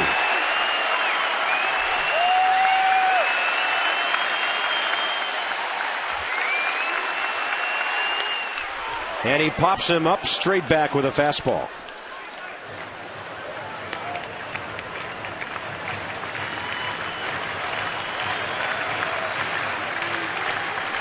You think he's been thinking about this moment right now?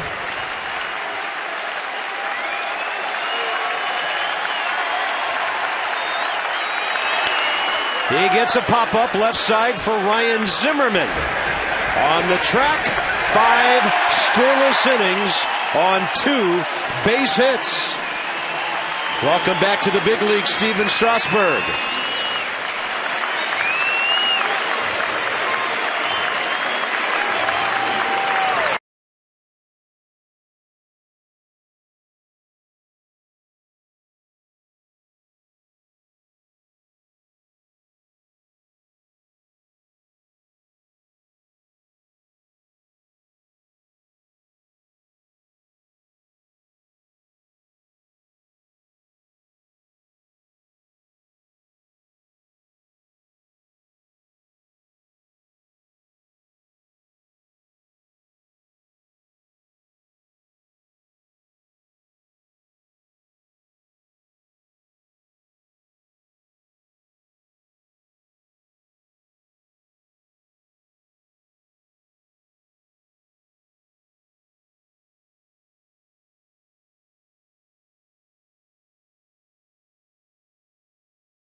on his return to the dugout. And what a nice moment. 56 pitches, 40 strikes. Friday night, Houston will be here. Hispanic Heritage Night. Come and celebrate it with the Nationals. Starting at $10, some of the tickets. Drop by nationals.com/tickets for all your information on what will be a very festive atmosphere. And again, FP tonight didn't walk anybody. Strasburg got the 4 strikeouts. It's hard to think of an outing being any more efficient than what we just saw. I mean, he looked great. I mean, that's the bottom line. He went out there, got his work done, did a great job, pounded the strike zone, great 2-seam fastball, good changeup, good curveball. Like I said, just another step in the right direction for Steven Strasburg. Ted Lilly out there for one more inning. Ryan Zimmerman goes up hacking and out of play. I'm sitting here the whole game telling myself, you know what, don't get too caught up in the results. Don't get too caught up in the stuff. Just, make sure he's out there and he has a nice outing. He's healthy. Everything's fine and dandy tomorrow, but you can't help it. You look at the fastball, 98, 99 miles an hour at times, 97 with sink.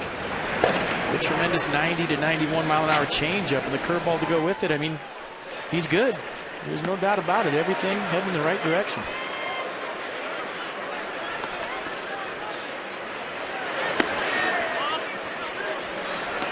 Well, it's an official ball game, which is the bottom line. Nats on top by 3 after 4.5 at home. Zimmerman, Morrison, Gomes here in the 5th.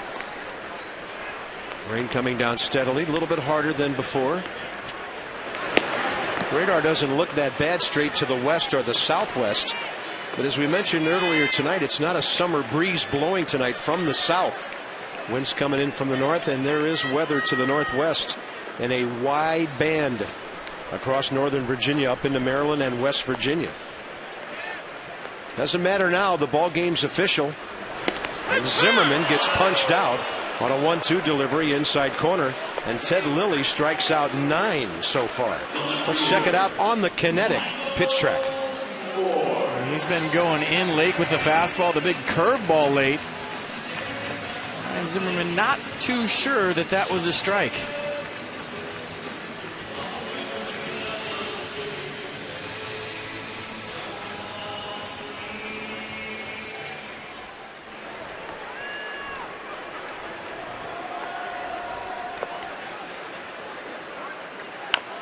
And more swinging on that breaking ball.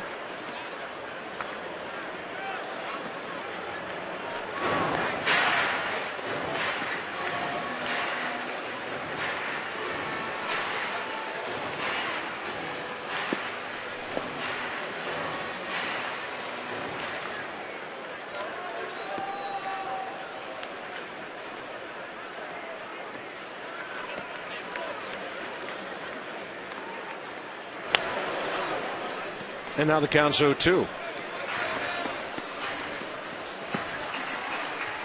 Delta game flow. Keep climbing, says Delta Airlines. Official charter airline of the Nats. I'll tell you what, when I'm on a plane, I'm a big fan of keep climbing. Up to a point. Then about 5 miles high is plenty. 5 to 7, I suppose. They've done a great job for the Nationals this year. Good to be back on Delta. Nationals only have 3 road trips left. 4 in New York, 4 in Philly, including a doubleheader, and 3 to finish it off in Florida, all on weekdays and nights. Davey Johnson's Nats are your weekend entertainment for the rest of September. Michael Morris high in the air right field, tailing toward the line. Andre Ethier catches on the run the foul ball. 2 outs. Let's talk about some of the upcoming things here at Nationals Park.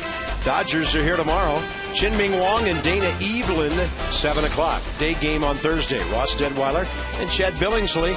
And then the Houston Astros are in for the weekend. And we will see a ball club in total rebuilding mode since the departure of Hunter Pence and others. There's Johnny Gomes, 0 for 1 with a walk. That'll be it for the homestand. And then, as I mentioned, 4 in New York next week. Marlins will be here the weekend of the 16th. The Braves the weekend of the 23rd to close out the home schedule.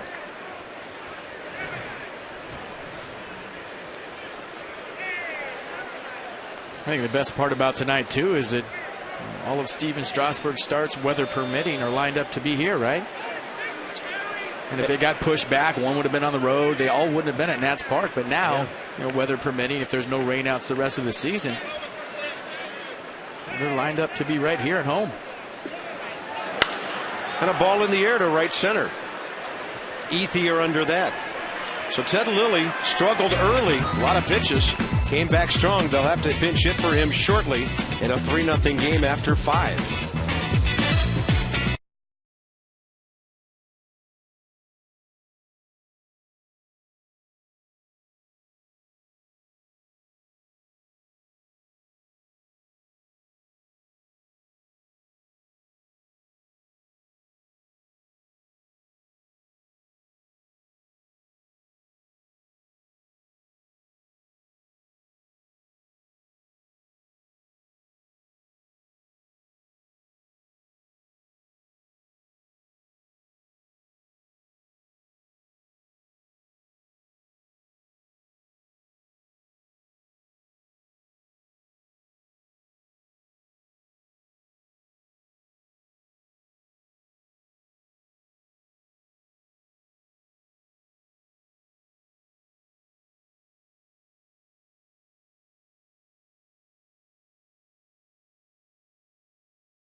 Ted Lilly shut down the Nats for the last 3 innings.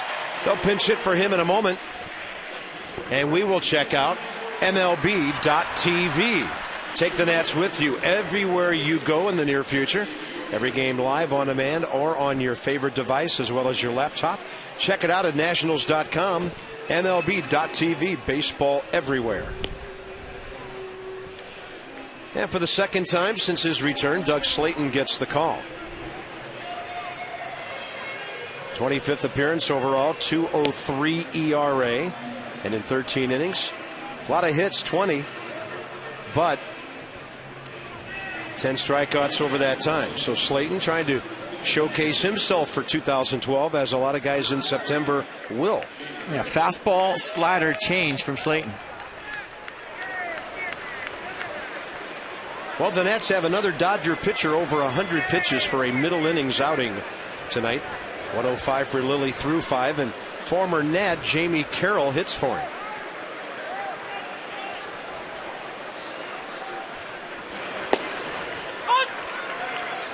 Jamie Carroll started yesterday. He was sitting in the number 2 spot. He went 1 for 4 with a double and a run scored. And he's hitting a solid .287 for the Dodgers. It's 11 points higher than his previous career average. And Slayton with a good changeup there.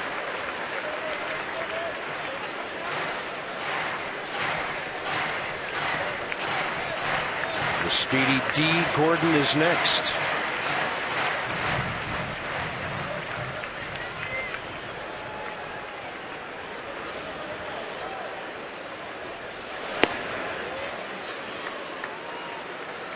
I talked to John Feinstein the other day. He's doing a book on AAA baseball.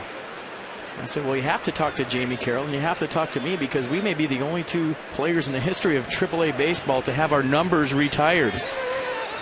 I said, you got to stick around a while to do that? I don't know if that's a good thing or a bad thing, but I had my number retired in Ottawa, AAA affiliate for the Expos, for a number of years, and so did Jamie Carroll. The Ottawa Lynx. Were they the Lynx then? They were. Okay. They no longer exist, so I don't even know if my number is still retired. It's retired somewhere.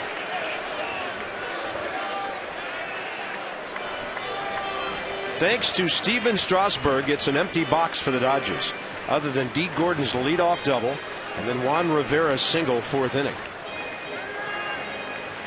Steven finished at 56 pitches, 40 strikes, and gave up only those 2 hits, struck out 4, didn't walk a batter. And the 2-2 pitch to Carroll from Slayton. It's a fastball upstairs.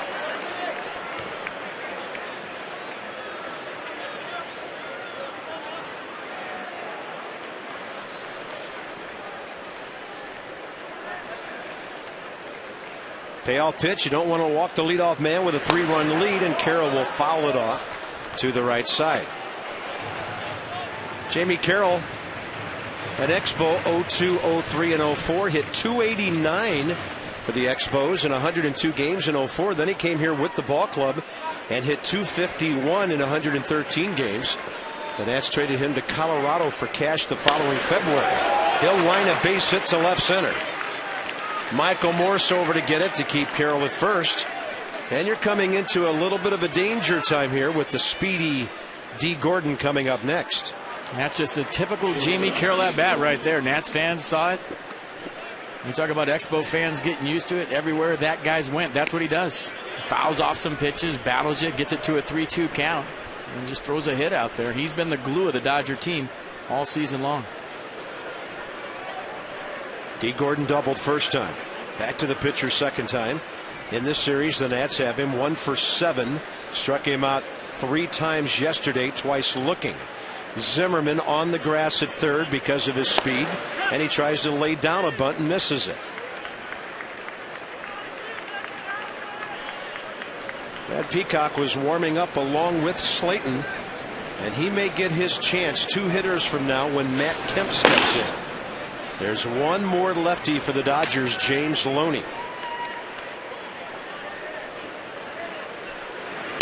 Breaking ball, left side. It's going to be tough to get an out anywhere, and both of those fast base runners are safe. Just a little tweener. Well, anytime Dee Gordon makes the shortstop move to his right, it's a base hit. And the only chance he and Desmond had was getting Jamie Carroll, but Jamie Carroll got a good jump. He runs well. Good job of just taking that ball and putting it in your pocket. Once it got past Ryan Zimmerman, base hit.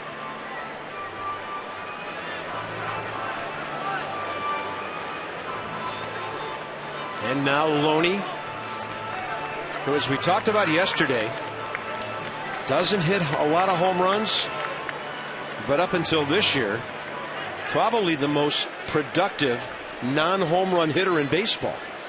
08, 13 homers, 90 RBIs. 09, 13 homers, 90 RBIs. Last year, 10 homers, 88 RBIs. So he's a line drive guy who knows how to hit with runners on base. This year, 9 homers and just 51 batted in. If you remember, when we were in Los Angeles, Don Mattingly chose to bunt James Loney in a similar situation. Runners on first and second, nobody out. I think he was hitting third that day. Looks like today, in the 6th, he's going to swing away.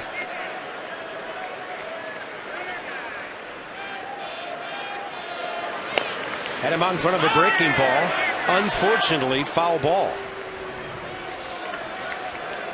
Well, it depends how you look at it. That would have acted as a bunt. And both runners very speedy, breaking on the ball. Wilson Ramos fields that. His only play is at first base.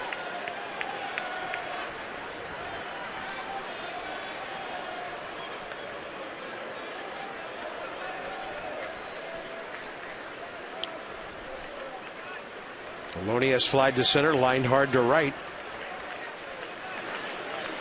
Counts 0-2. Can Slayton put him away? Nope. But it's a hooking line drive foul.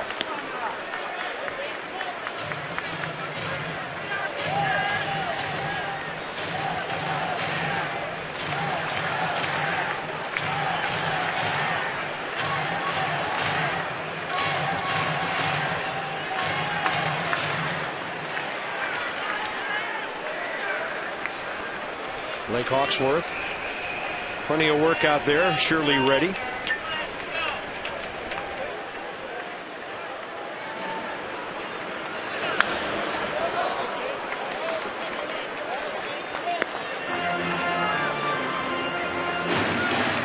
See if Doug Slayton has an out pitch here.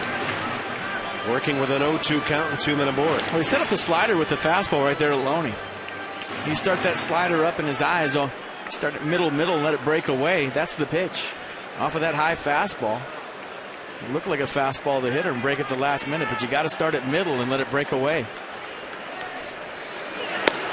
He got him looking high in the zone. Loney gave up on it, and James Hoy punched him out. And here comes Davey Johnson. Check it out one more time. Just a well-located 0-2 fastball off a high fastball up. He drops it down and away, and good frame by Wilson Ramos on the backside.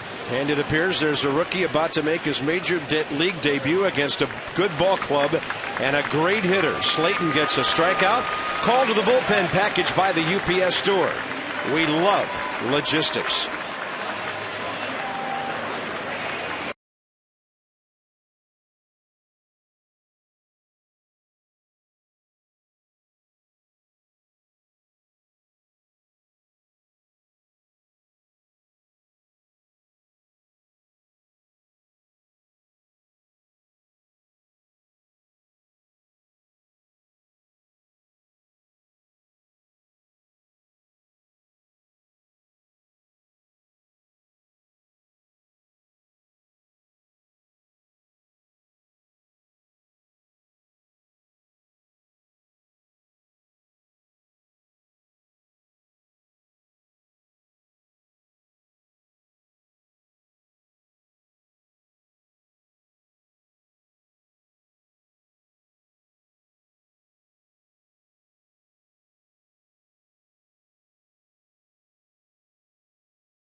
Peacock from Florida, West Palm Beach.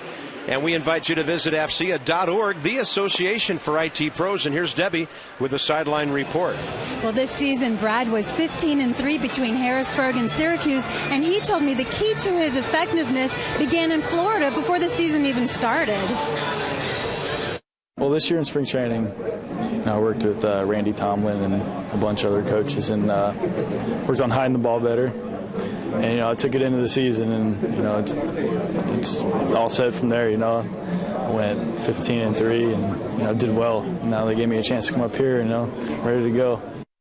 Now, although he was a starter, he said that he did pitch out of the bullpen in the Arizona Fall League. He said he features a fastball, changeup, a knuckle curve, and he throws in the mid-90s. He's admitted that he'd be very excited and that all his family is here to see him make his major league debut. Bob, FP. All right, Debbie, thank you. And, of course, FP, he throws two different kinds of fastballs. Yeah, two-seam fastball, four-seam fastball. We watched the warm-up pitches, four-seam fastball, like Debbie said, going 95 miles an hour. But your first hitter's Matt Kemp. Welcome to the big leagues. Good thing about that strikeout by Slayton, no advancement by the runners. Kemp goes up. That evidently was a swing and a miss with Ramos pouncing on it. So these fans who have braved some weather, and there's Rick Ankiel in right field. He'll be batting ninth on the double switch tonight. The fans that have come out here to brave some weather have seen a serious glimpse into the future of this pitching staff. The future's now.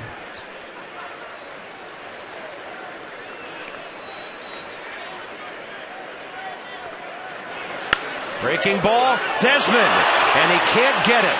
A run will score. He'll throw it home anyway, and the Dodgers are on the board.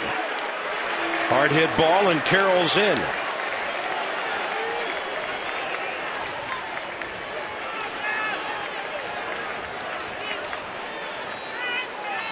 I think it was the knuckle curve from Peacock.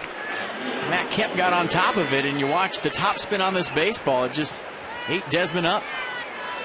That's a ball that you might have to give with a couple of steps before you field it.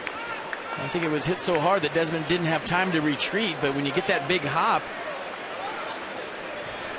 you gotta give a little bit to get the glove on it. It just got caught in between with Ian Desmond.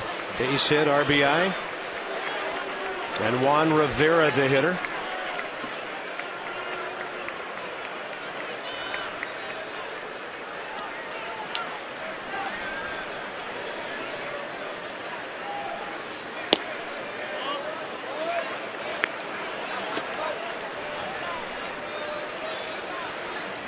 You see a ball like that, top spin lob, kind of a hit coming at you at shortstop. There's two ways you can go about it. You can charge it and try to get it on the in-between short hop, or you can give with it, kind of backpedal a little bit, double plays off, obviously, and get the force out. But when you're in between like that, you try to glove it. It makes it even more difficult play. Now Peacock misses again, 2-0. Nats lead 3-1. They've now been out hit by the Dodgers. 5-4 with 3 of them in this inning. Andre Ethier is next. This is Brad Peacock's inning. Nobody else warming.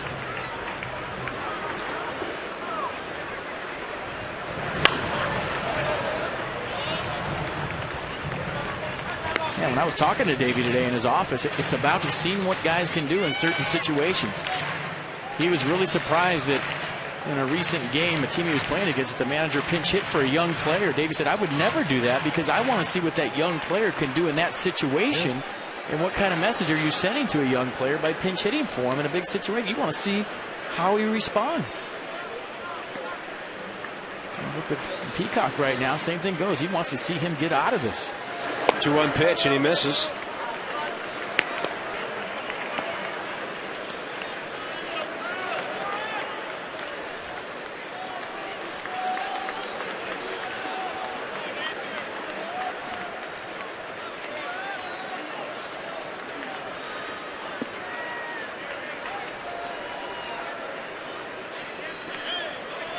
Big pitch here.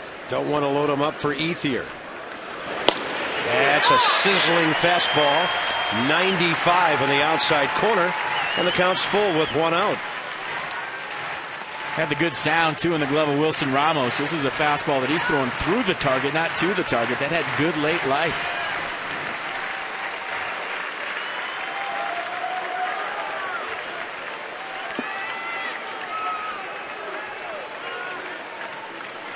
Almost have to start the runners right here if you're Don Mattingly. 1 out. Great speed at second. They're holding and the bases are loaded.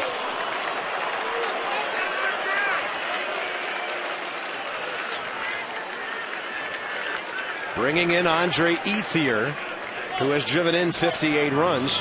The tying runs now at second base with speedy Matt Kemp.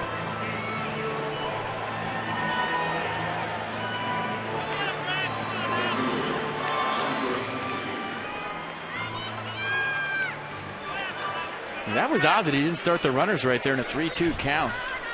You got Gordon with 15 stolen bases on the front side.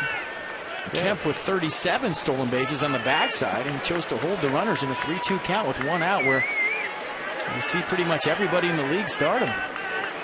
Yeah, with a right-handed batter in there, obstructing the catcher from third base. Outside to Ethier, who Strasburg struck out twice.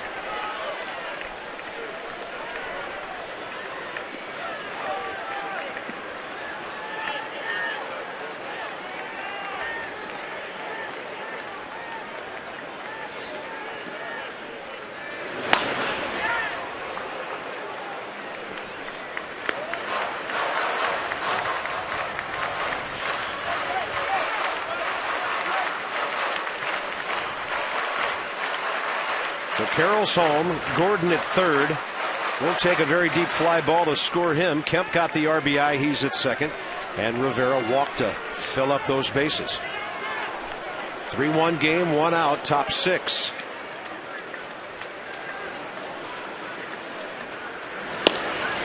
Close, but missing. 2-1. That was a good pitch. And check it out one more time. The 1-1 pitch, and this is the big count. I'm telling you, as a hitter, when you're ahead in the count 2-1, huge difference than 1-2. That was the one count that I always used to argue with an umpire if it didn't go my way. Then he goes changeup and misses. Now we saw that fastball with the naked eye before the replay. You figured if that thing had any movement at all, had to be a strike. Didn't get the call, and now there's nowhere to put Andre Ethier. Just got to throw your best pitch right here and hope he hits it right at somebody.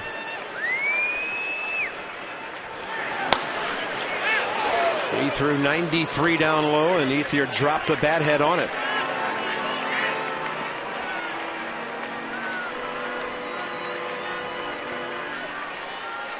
Contact man Aaron Miles is next.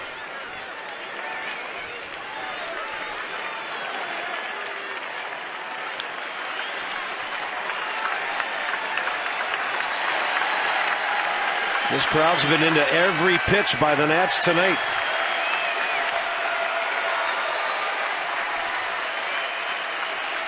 Now Peacock with a step off and back on.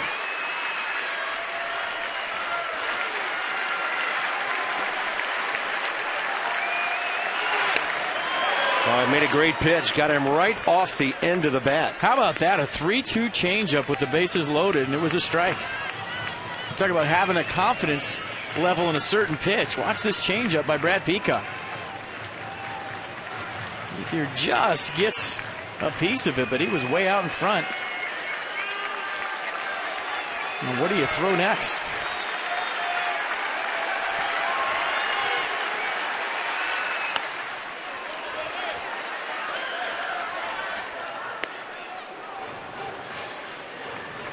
It's a good battle. This will be the 8th pitch of the at-bat coming.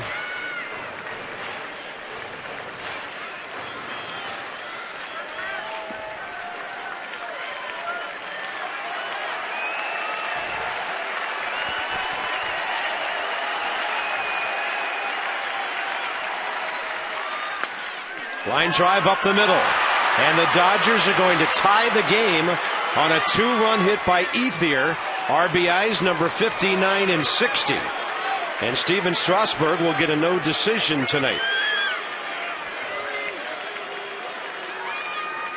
2 runs charged to Slayton and 1 to Peacock here. And just a 3-2 challenge fastball to Ethier, and he was on it. Right back up the middle, right back where it came from. That's the outstretched glove of Ian Desmond. 2 RBIs and start this one all over again. Jim Lett standing next to the bullpen phone, which has yet to ring. So Steven Strasburg, outstanding outing tonight. It'll be a wonderful step forward in his return to the big leagues, but it won't earn him a W tonight. Well, there'll be plenty more days for a W for Steven Strasburg. Next up, another lefty at switch hitter Aaron Miles. Double play still in order here. But Peacock's given up 2 hits, around a walk.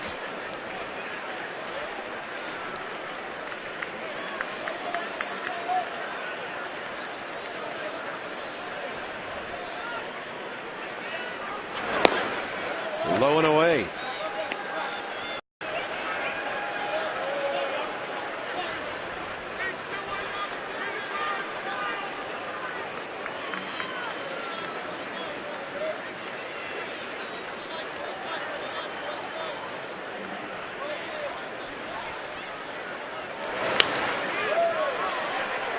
And the count's even, 1-1.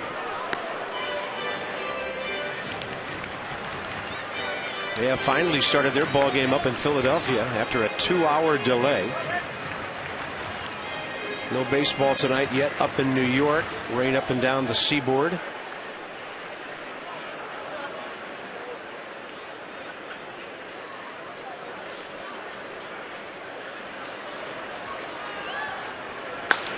That ball hit hard into right. One hopper to Ankiel. You cannot send a runner on that, and Tim Wallach knows it. He holds Rivera at third. And the bases are loaded again. And the Dodgers about to send their 8th batter up, Rod Barajas.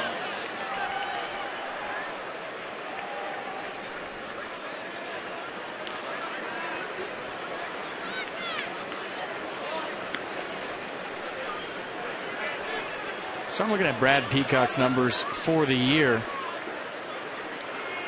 You see 14 games started in AA, 9 games started in AAA. You talk about coming into the middle of a Major League Baseball game when you haven't been a reliever for the majority of your career. Not the easiest situation to overcome. You used to start innings clean, starting baseball games clean, having your routine. So probably part of the adjustment process tonight for Brad Peacock, coming into the middle of an inning with runners everywhere, facing probably the best hitter in the National League, Matt Kemp. Now Yuneski Maya. Recall today is up.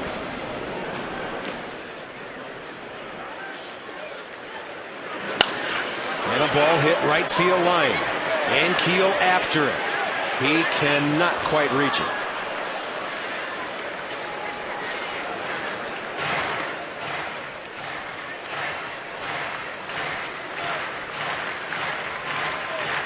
Yeah, Rick and Keel hit the wall pretty hard. He was looking to make this catch, and I'm already thinking that he's thinking about the throw. Anytime there's a medium fly ball with a runner on third base, I'm hoping that guy catches it because I want to see the throw. Absolutely.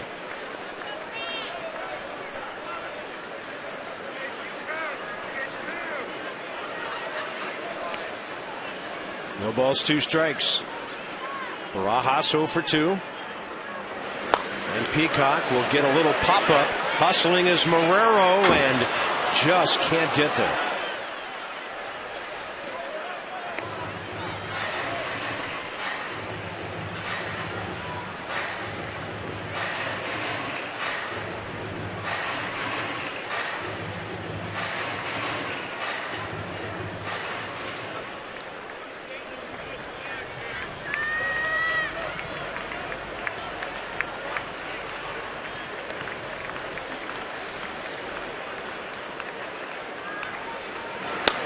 Oh, 2, had him reaching. Double play ball. 6-4-3. Well played by Ian Desmond to Espinoza. So the Dodgers pick up 3, and this one is tied after 5.5.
Espinoza, Marrero, and Ramos due up.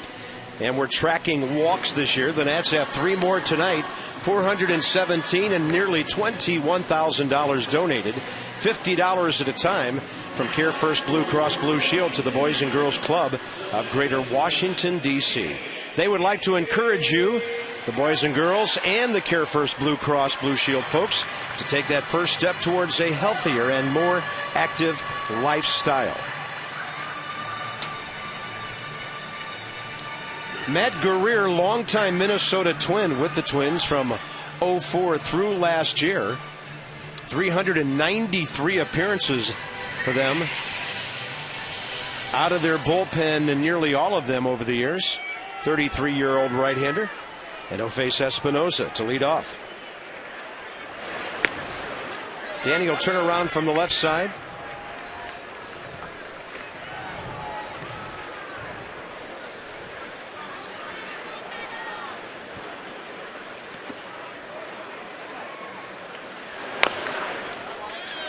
That'll even the count, 1-1.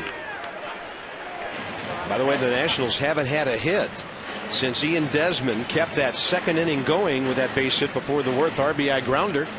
So Jason has a ribby, his 53rd of the year. Wilson Ramos has his 43rd. And the Nats got a great sacrifice bunt right in the middle of that whole thing, forcing a pitcher's error on Ted Lilly that gave the Nats an unearned run. Time to restart the engine here, bottom of the 6th.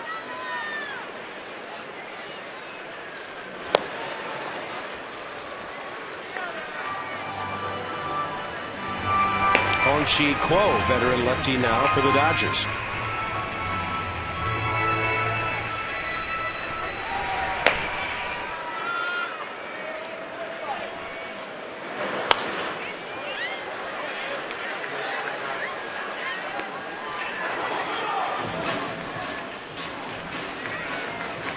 See the curveball from Guerrero right there. That'll go about 77. He's got a changeup, a slider, and his fastball in the low 90s.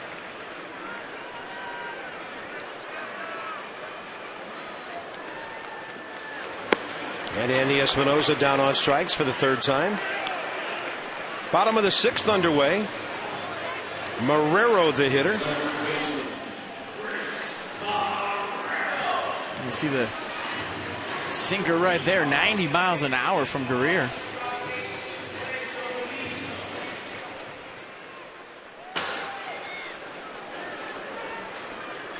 Chris Marrero, opposite field double and a pop up to the catcher.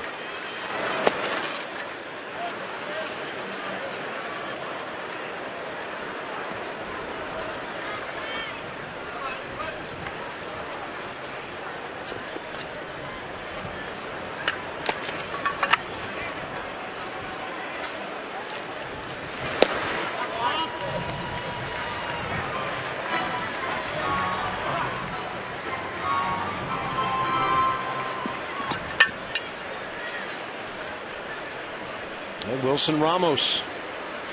Dodgers signed Guerrero as a free agent. That ball rockets out to short, and Gordon can't make the connection. And Chris Marrero's at first base, hitting that ball extremely hard. That might have been through D. Gordon.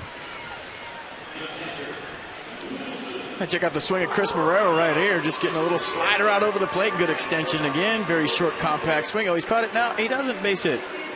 That's what you go through as a hitter. You see a line drive right at somebody. You think they're going to catch it. You stop, and then you're relieved to see the ball go into the outfield. You got yourself a knock. Chris Marrero, multi-hit game. He's 11 for 35 now. And a big at bat for Ramos with Ankiel on deck.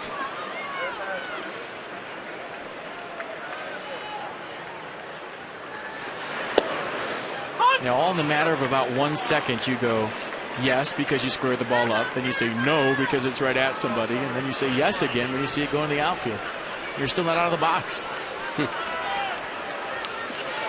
Well, when he got to first base, he was batting .314.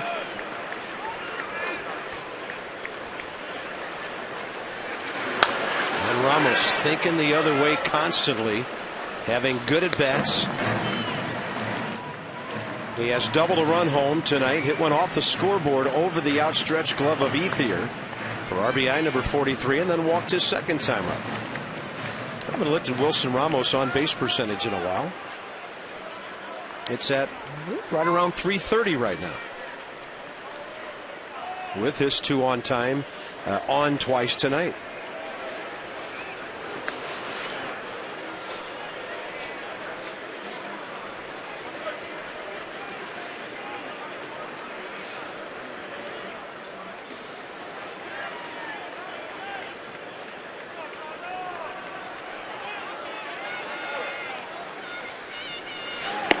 And he can't reach that fastball upstairs.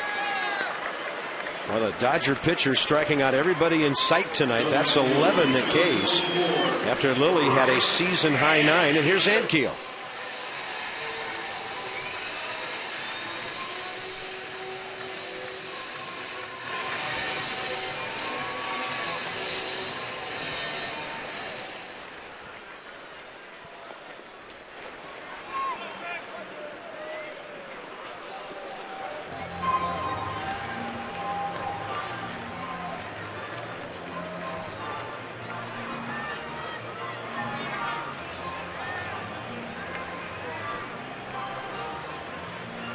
Here's our hand-cooked tires game flow here in the 6th inning. B1 with it with hand-cooked tires.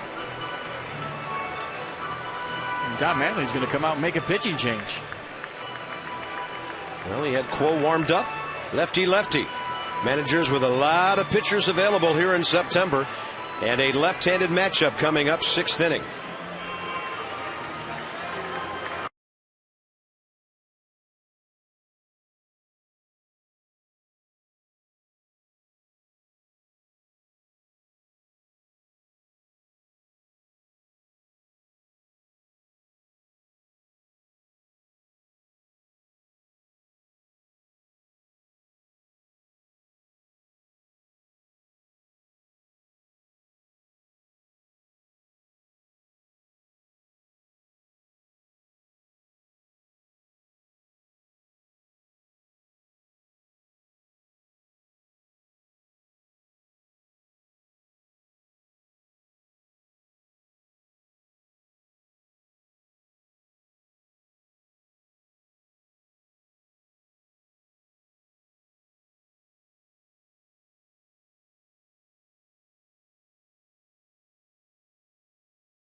Three bottom of the 6th inning.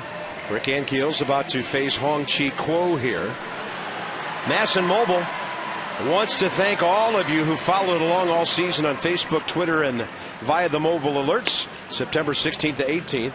Fans at the ballpark receive chances to win exclusive Nats prizes and experiences all weekend. Make sure you're following us at Facebook.com/Masson Nationals, Twitter.com/Masson Nationals, and text Nats Social to 29292 for all the details.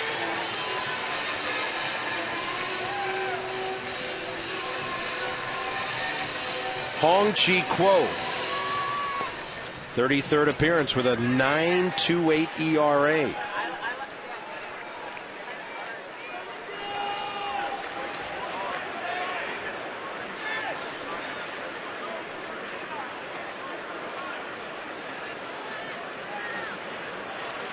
Hong-Chi Kuo, a countryman of Chin-Ming Wong from Taiwan.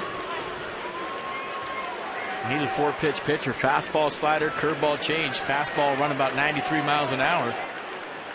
And he loves the slider. He throws it about 20% of the time.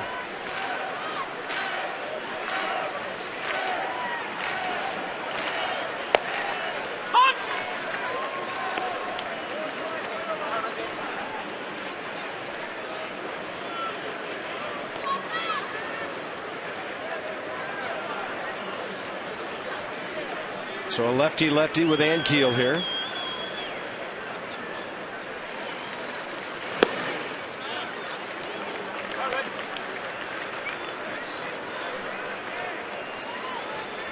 Two strikeouts in the inning, a Marrero base hit. And the top of the order with Ian Desmond next if Rick Ankiel can extend this 6th inning. He takes a fastball up and in and rips it straight back.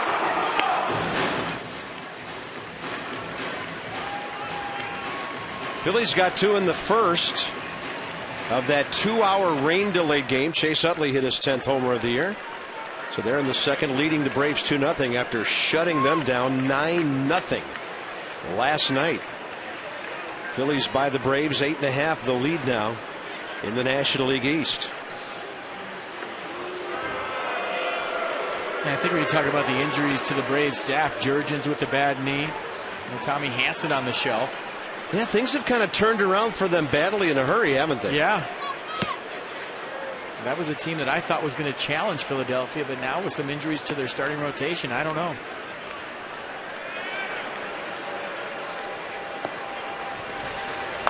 Van Keel will stay alive on that breaking ball, getting a piece of it.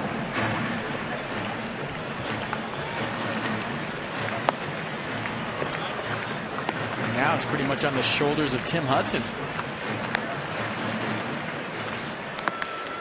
They got Beachy, he's a good starter, but they went from 4 quality starters to, I mean, they still got guys that can throw. We're talking about Jurgens, an all-star, gone. Tommy Hanson, one of the better right-handers in the National League, gone. Derek Lowe shelled last night by the Phillies. And the Nats see 3 strikeouts for their outs in the 6th. 7th inning coming up in a 3-3 ball game.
In the order coming up, Brad Peacock will be out for another inning of work.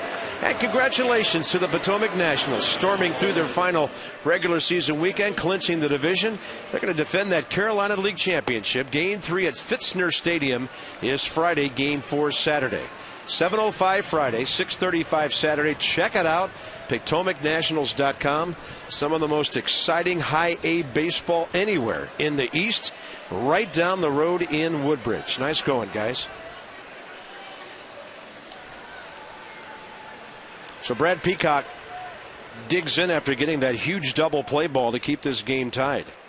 He'll face Justin Sellers.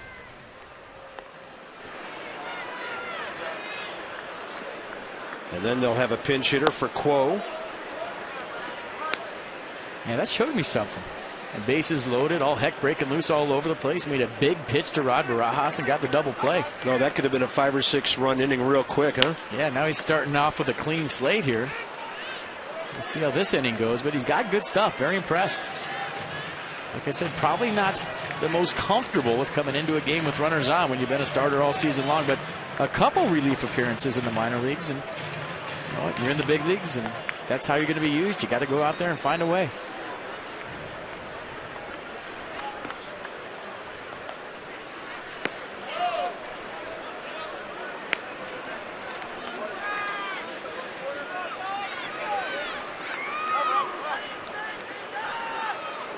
Justin Sellers 0 for 2 tonight against Strasburg.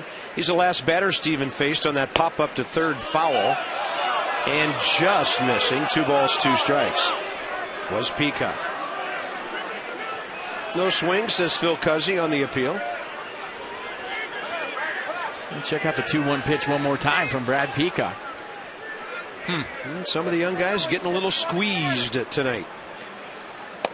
That's right in there. He's facing another young guy.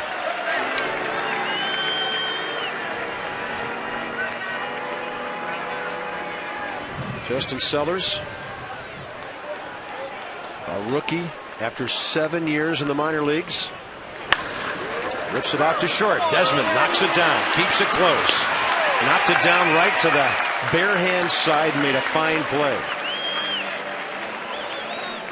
He's had some rockets to deal with over there tonight. And that'll bring in Trent Olchin, a left-handed hitter. You have those nights as infielders. Every now and then you'll be standing out there and get 5 or 6 one-hop rods hit at you all night long. And you just got to wrestle them, do the best you can, and find a way to make the plays. Trent Olchin is the 25th Aussie to play Major League Baseball. He's from Sydney. He broke in with Arizona 2 years ago. Played on their silver medal team at the '04 Olympics in Athens. 23 at-bats for the Dodgers last year. And he was at AAA with both Milwaukee and LA eventually. Dodgers have their AAA back in Albuquerque. They were there for a long, long time as the Albuquerque Dukes. They went to Vegas for a while. And now back to Albuquerque as the Isotopes. I remember talking to some of the Dodger guys over the years. There were times when they had a hard time judging how good their hitters were, because at that altitude in New Mexico, the ball really flies. Well, Las Vegas was a bandbox too when they were there. Yeah, Cashman Field was a small place. It's Kenley Jansen, a big, hard-throwing right-hander. I remember him from that series at Dodger Stadium. He can bring it. High drive right center. Ankiel and Worth converge. Rick has the call. One center fielder yields to another for the second out. And now Brad Peacock has a chance to work a scoreless inning here.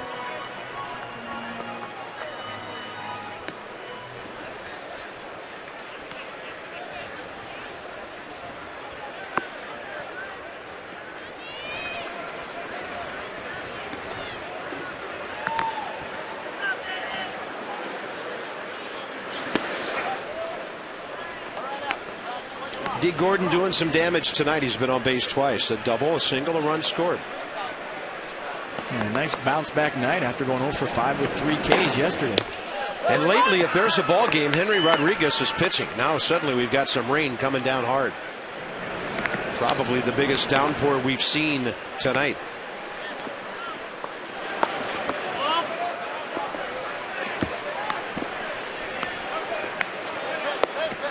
You might hear some rumbling in the background as broadcast crews up here scramble to close some windows. It is blowing and going, and that's a strike on the corner. 2 balls, 2 strikes.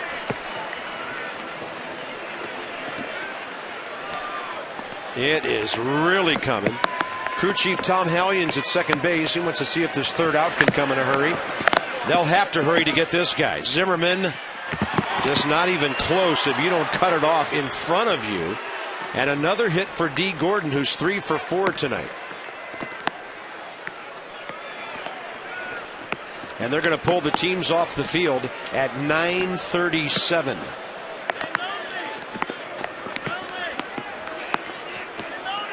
Well, sometimes the umpire will let them play a little bit just to see if they can complete the half inning and then get everybody off the field. But it's coming down so hard. Tom Hallion makes the call right now. Well, this is a little longer than we thought. We might have uninterrupted baseball tonight. 6 2/3 innings. And the Dodgers now with a runner at first base and 2 outs in the 7th as the grounds crew goes to work in a hurry to get that infield covered. I'm shocked that we got this much baseball in tonight so far. So Steven Strasburg will get a no decision tonight. ESPN News coming your way. And when things ease up, we hope they do, and we're ready for baseball, we'll be with you from Nationals Park.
And Debbie Taylor, is there anything more that we don't know about Stephen Strasburg tonight? Well, I'll tell you what, I had a chance to chat with some of the guys in the Dodgers dugout, and Don Mattingly told me he was really impressed with what he saw. He said that they said that he had so much life on his fastball, and I think it's really good for baseball to have Stephen in the game right now. I mean, a lot of eyes on him, and he impressed tonight. Bob, FP. All right, Debbie, thank you. And the hitter is James Loney. There are 2 out, and D. Gordon is at first base. He had just gotten an infield hit beyond the reach of Zimmerman, and Loney steps in 0 for 3.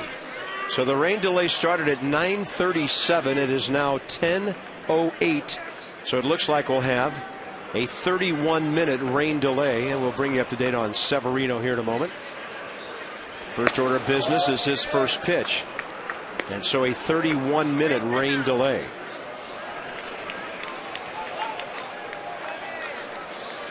Severino signed in February of 04 by the Nats. He's from the Dominican.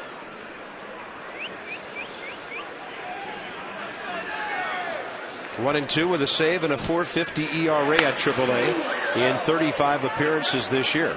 And this is his major league debut. As I said, he's put on the Nats uniform a couple of times, but never actually got into a ball game to throw a pitch. So we have some guys thrown right into the action here tonight. D. Gordon doesn't have an idea on Severino's move yet. He's gone back to first base twice. Yeah, this situation kind of worked out well for the Nats because you don't want Peacock coming back after a break in his debut. So you have a lefty-lefty matchup with a hitter, but you also have a left-handed pitcher looking right at a very good base runner who has stolen 15 out of 18 this year. And Severino will check him with a throw on a 1-1 count.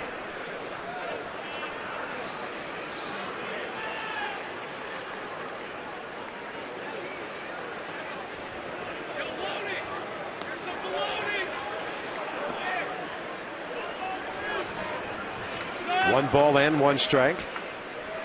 Loney's driven in 51 runs this year, and Severino will slowly check the runner again. And Severino's got strikeout stuff. He averaged over 10 strikeouts per 9 innings this year.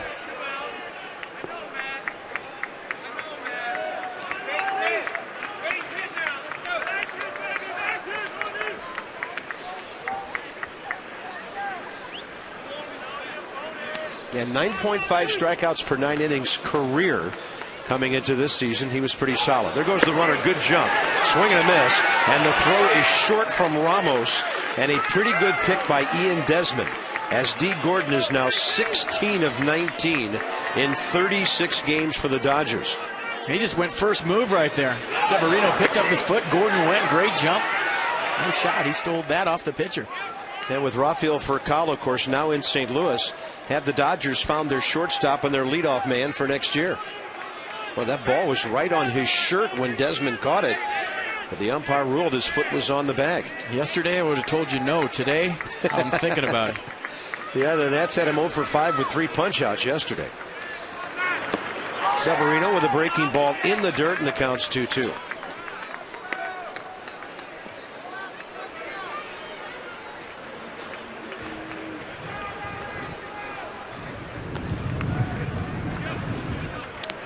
We'd love to see Matt Kemp leading off the 8th inning. Nats, by the way, have the top of the order due up before then. And a 2-2 pitch. 96 on that left-handed heater. How do you like that? And this is where, if you're in the Nats infield, you have to dive and get dirty and do whatever you can to keep a ball in the infield with 2 outs, because anything in the outfield, Gordon's going to score for sure. And with the outfield being wet and the speed of Gordon, I don't care if you're Rick Ankiel or not, you're not going to have a chance in this situation.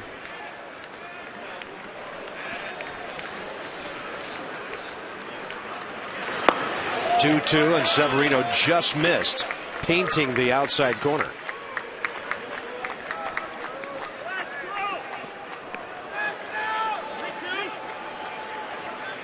So a 3-2 count with 2 down.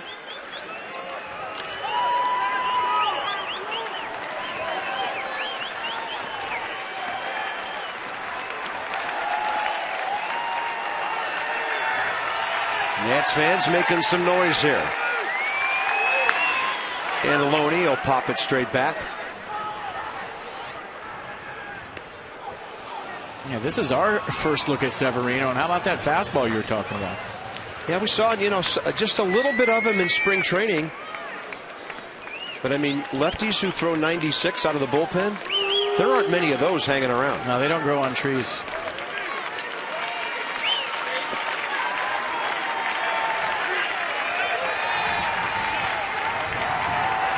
Three-two.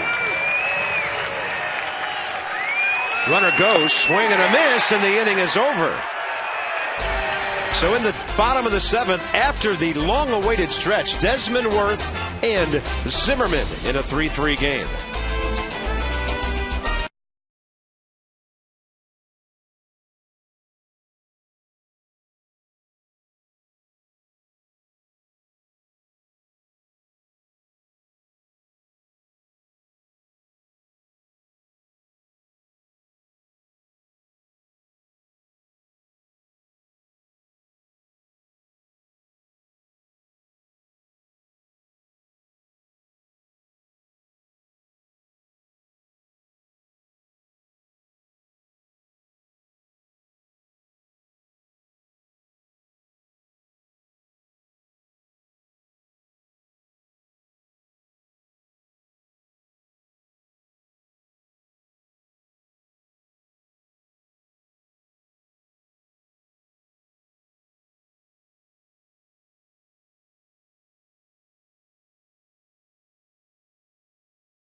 Face Chin-Ming Wong Thursday at Atlanta.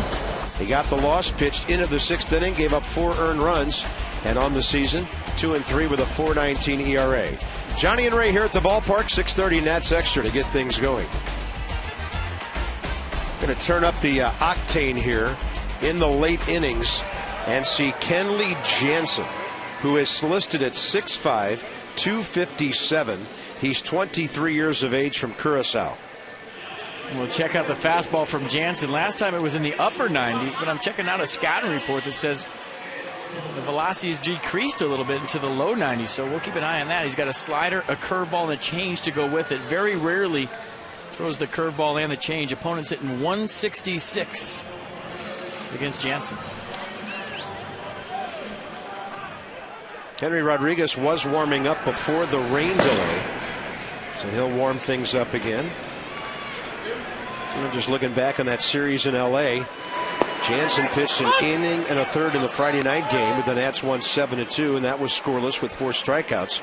He reappeared on Sunday, but the Dodgers beat the Nats 3-1 and pitched a scoreless 8th with a strikeout against Alex Cora. So he faces Ian Desmond here, who hits one out of play right side, and the count's 0-2, bottom of the 7th underway. Jason Worth has an RBI tonight, and then Ryan Zimmerman to follow.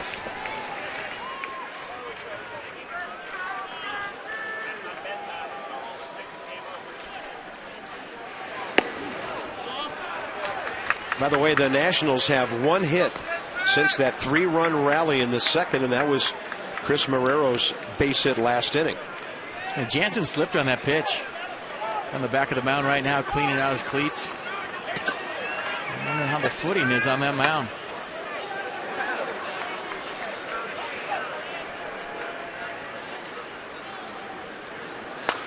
Desmond late, but he stays alive. Rain just kind of sprinkling down at the moment. Don't really see anything dripping off the helmet of the hitter. That's a good sign.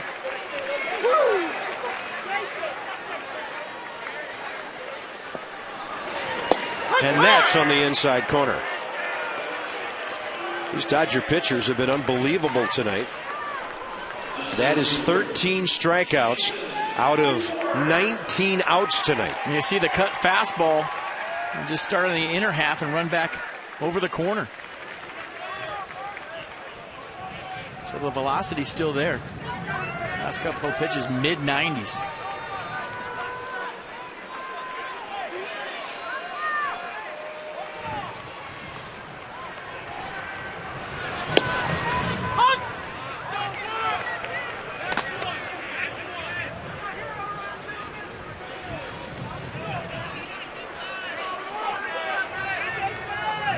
Worth with a walk, an RBI grounder, and a fly ball tonight.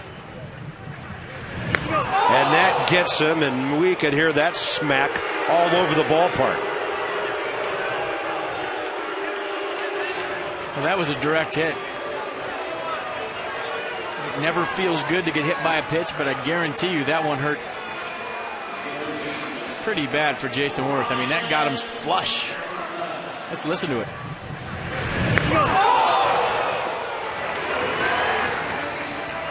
Where did it get him? Right in the tricep.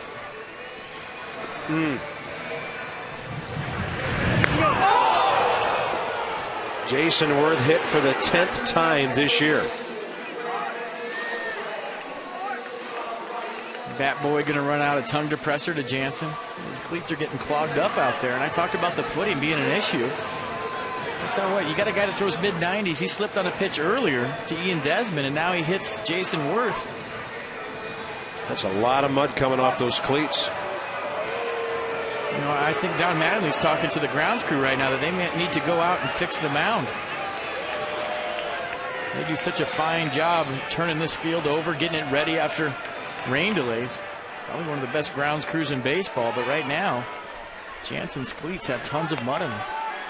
Ryan Zimmerman is 1 for 3 with a base hit tonight.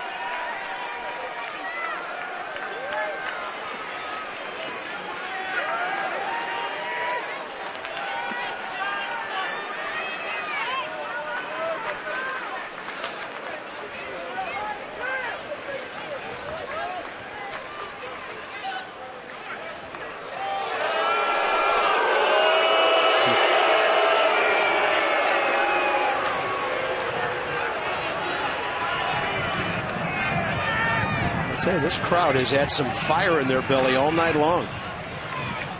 They were all over Lilly for some of his warm-up tosses, all over Jansen for that. And the first pitch is outside by to Zimmerman. We gotta love a crowd that comes out in this weather. You know the hardcore fans were here tonight, and braving the elements, coming out here cheering on the Nationals and Steven Strasburg.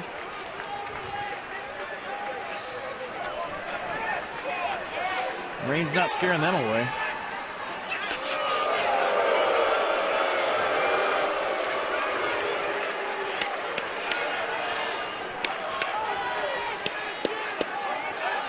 Jansen this year, 43 innings, 70 strikeouts. 3 home runs, the league hitting a .166 against him. That's a ridiculously high number of strikeouts per innings.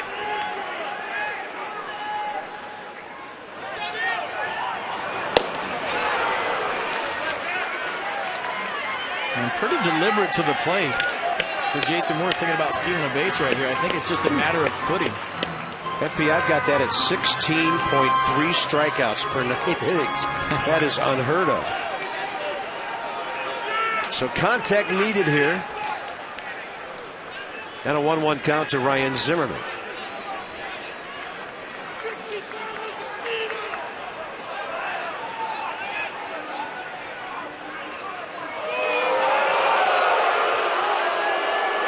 You know what that tells me? The fact that he's just stepping off and he's afraid to throw the ball to first.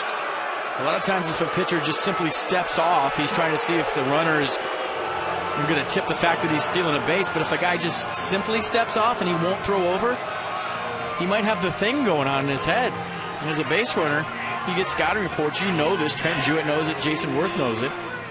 But certain guys throughout the league are afraid to throw it over to first because they're scared they're going to throw the ball down the right field line. We'll see if he throws over here again.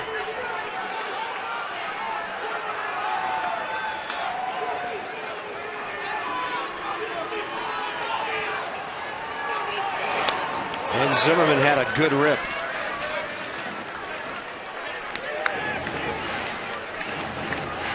That's Corey Brown getting loose for the Nats. One of the call-ups. Brown is the guy who came over with Henry Rodriguez in the Josh Willingham deal from Oakland.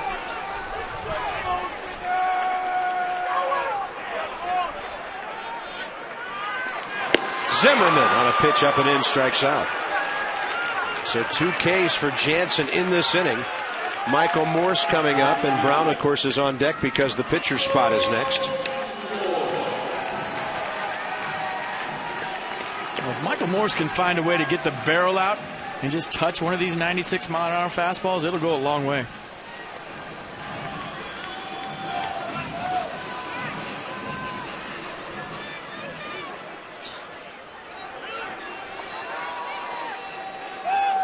Michael Morse 0 for 3, couple of strikeouts, a fly ball.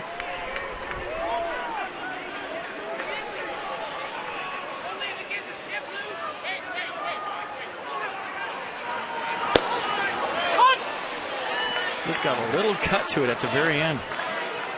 Almost like a 95-mile-an-hour slider.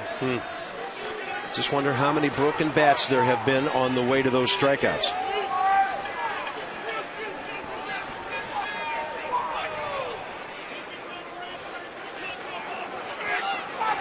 And Morse will take that one just near his hands.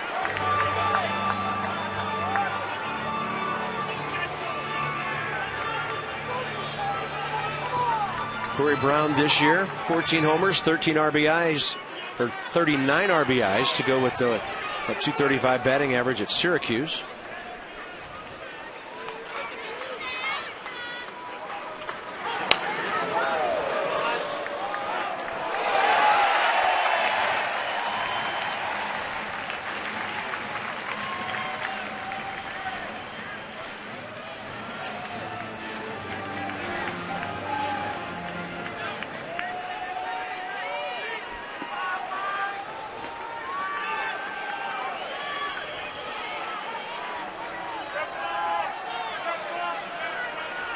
Target inching in by Rod Barajas. And he steps partially toward third base, throws across his body. And how in the world can a right-hander stay in?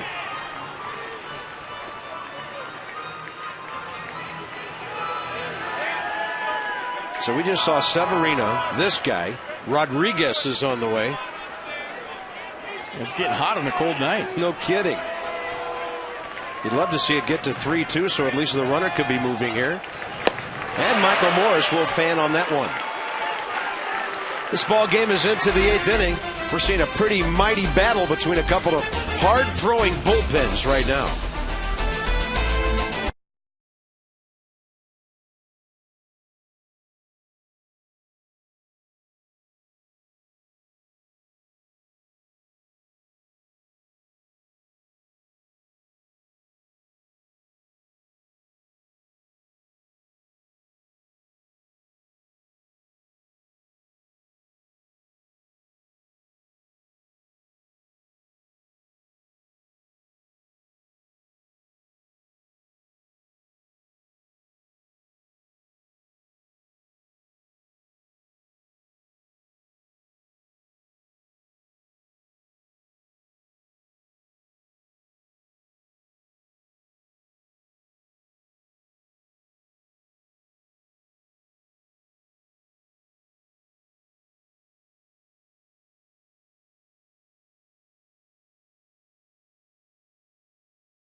Battling into the 8th inning on a long night of cool, rainy weather here.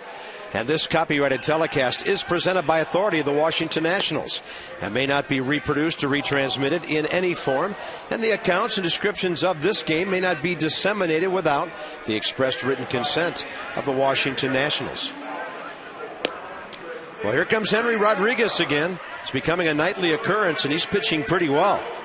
ERA down to 3.67, 56 innings, 62 strikeouts, and the opponent's batting average a very stingy 218.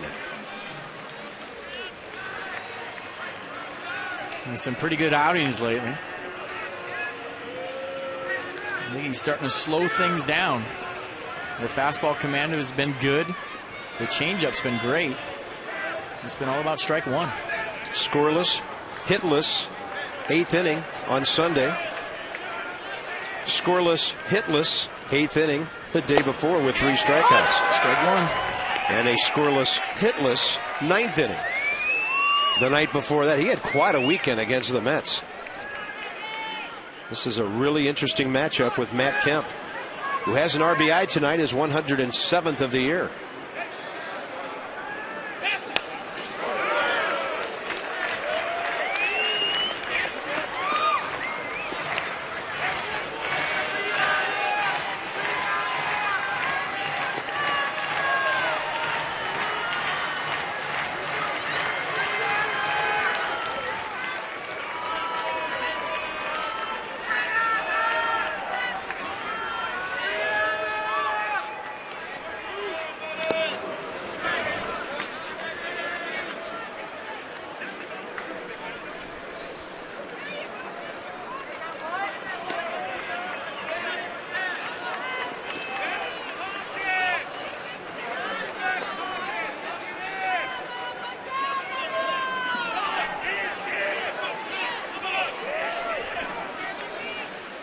Kemp, Rivera, and ETHIER here, top of the 8th.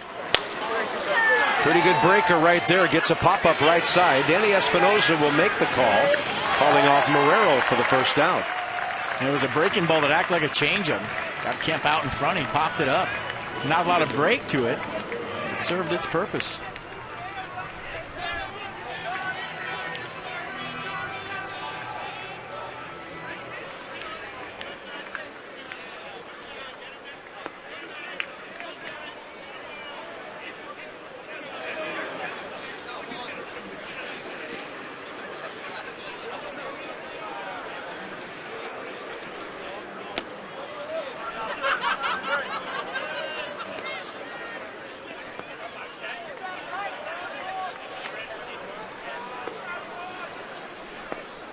Juan Rivera 1 for 2, base hit in the 4th and a walk in the 6th.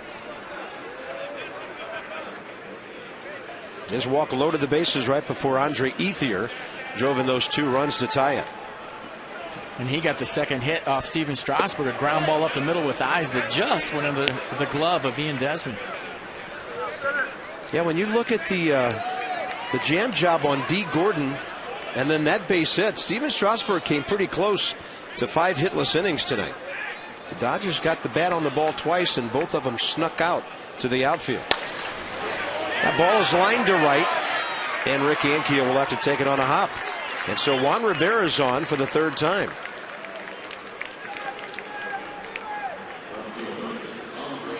Pretty good piece of hitting right there. 98 on the outer half, just went with it. Now Don Mattingly's going to pinch run with Tony Gwynn Jr. I heard that Tony Gwynn Jr. did a lot of working out with Steven Strasburg in San Diego and described him as a young athlete who could not be distracted one iota in his quest to get back when he wanted to get back. Tony's dad, of course, Steven's collegiate coach, the great Tony Gwynn, who was quite a 2-sport star at San Diego State, basketball and baseball. One of the best point guards they ever had. So here's ETHIER, 1 for 3 with the 2 RBIs, and he has 60 on the year. And Gwynn has got to be running sometime in this sequence. 19 bags, been caught 5 times. Dodgers a good running ball club. With one steal tonight, they have 108 on the year, and that's top 4 in the National League. Nationals in that department are closing in on 100. Ian Desmond swiped one tonight, and the Nats have 96.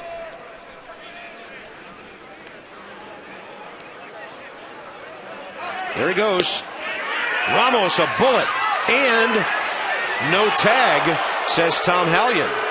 Desmond went flashing by. He does not argue, and the Dodgers have a runner at second, one out.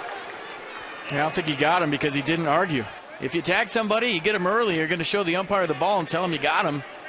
Ian Desmond with a nice pick, but I don't think he was able to get the tag on him after he made the pick. Pretty close, though, closer than I thought. This should show it. He got his pocket. That's why you tuck your pockets in. Yeah, pocket's part of you. That's on the Jeep Exmo. That ball slapped short. And there's a play at third. And Gwynn slides right into an out with a ball hit in front of him sharply late in a ball game. That cannot happen.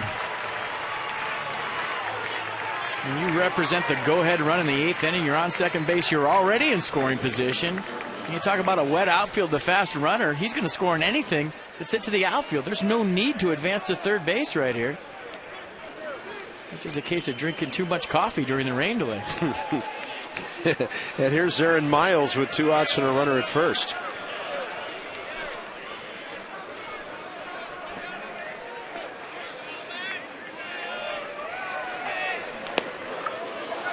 Is that a bouncer that Ramos just popped up and picked cleanly? That's a huge play in a tie ball game. Let's watch this again. A 55-foot fastball, 97 miles an hour, and Wilson Ramos gloves it and keeps Andre Ethier at first base. It's a huge play. I have no idea how he caught it, but he did. Came up facing the runner like it was just a routine throw. Miles 1 for 3.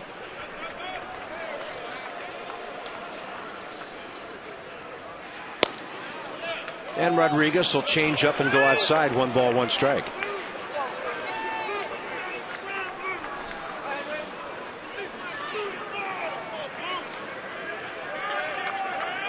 Pardon me, the scoreboard corrected, 2-0.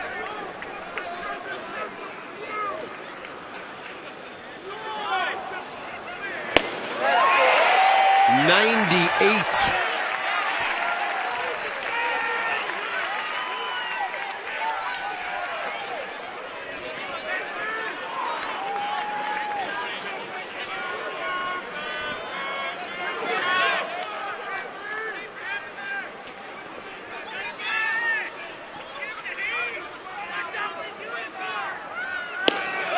Just missing the corner, ball 3.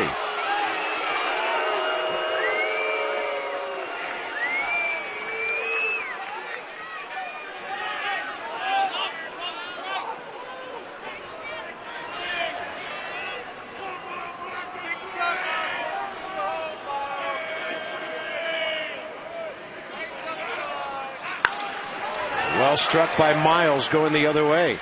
And the Dodgers will have 2 on, 2 out. And the play at third, possibly costing them a run. I mean, it did cost him a run. Michael Moore's playing shallow right there, but with the speed of Tony Gwynn Jr. on second base already. I mean, who knows if Miles would have got the same pitch sequence and ended up with a single. But that play is going to turn out to be huge if Rodriguez can get out of this. First hits Henry's given up in his last 4 outings. And it's Barajas 0 for 3. Fly ball to center. Couple of ground balls to short. One of them a double play. And swinging from the heels. Can't get that one.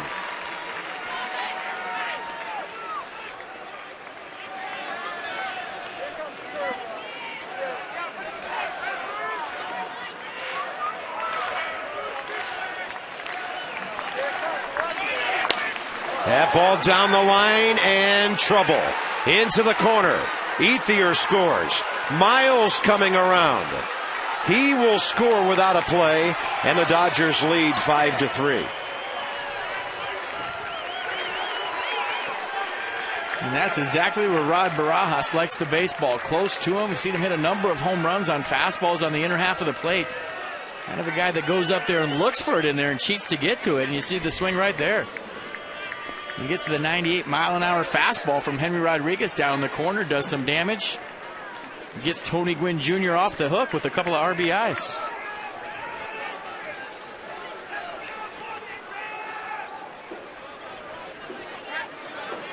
Three hits in the inning, and the number 8 hitter is Justin Sellers.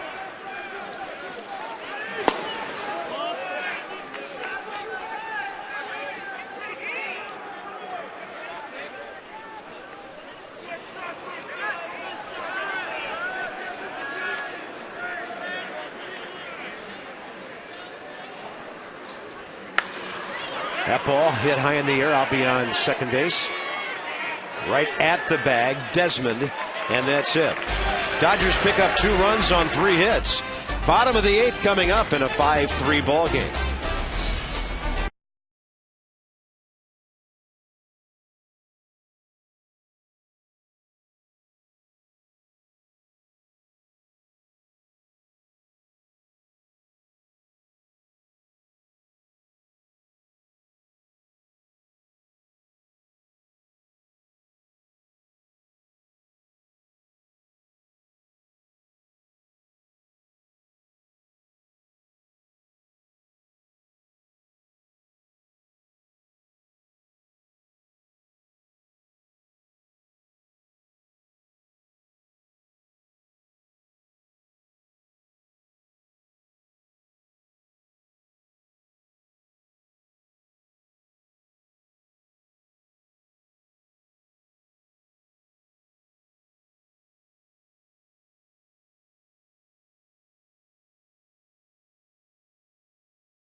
Hands down 2.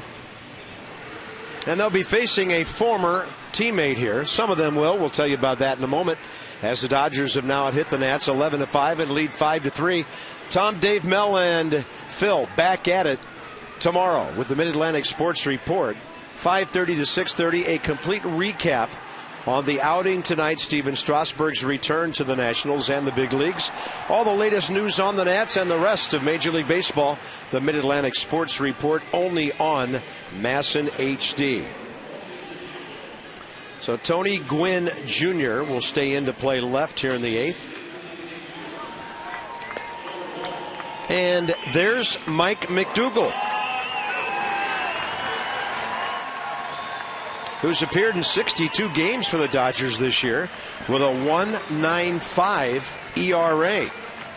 And with the Nats, he was kind of an all-or-nothing strikeout guy, but he's pitching to contact. 34 Ks for McDougall in over 50 innings this year. And how about this? We're going to see the Major League debut in the batter's box of Steven Lombardozzi.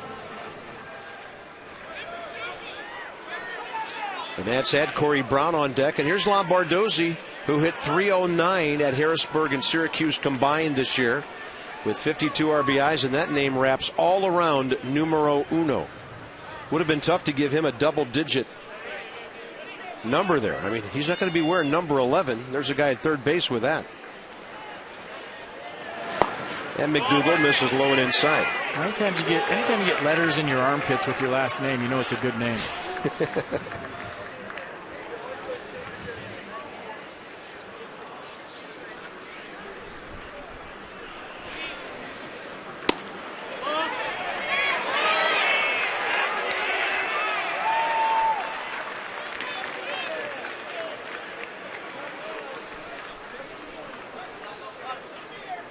Lombardozzi this year, 25 doubles, 9 triples, 30 stolen bases.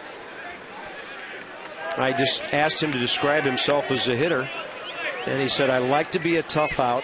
I have a game plan every time I go up there. And hitting with 2 strikes hasn't bothered him.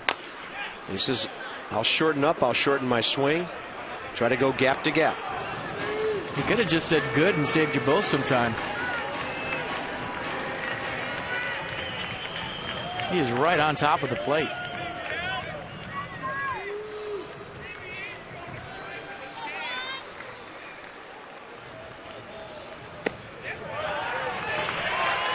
And the switch hitter takes one outside, 3-1. Yuneski Maya is up for the second time tonight.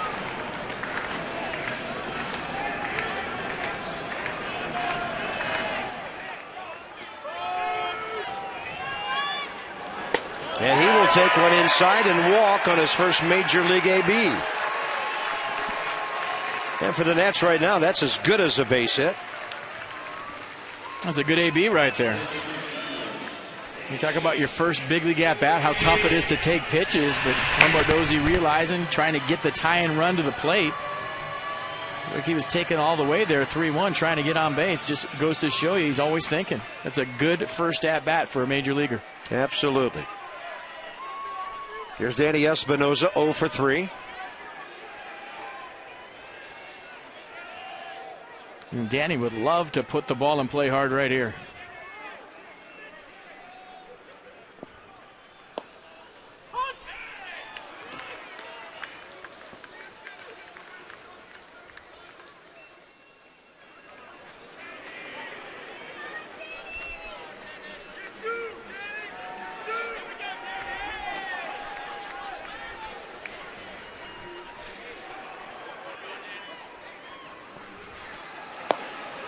On the outside corner, 0-2. Yeah, getting back to Lombardozzi a little bit, I'm thinking back to my first day in the big leagues. It's so important to get into that game your first day as a major leaguer. You sit around for a week, you watch it, maybe it becomes something bigger than it really is. Get in there your first game, get it over with. You know, now you're a part of it. You're a major leaguer, you've been on the field, you got a plate appearance. And the best thing ever to get in there the first day. That's a wild pitch.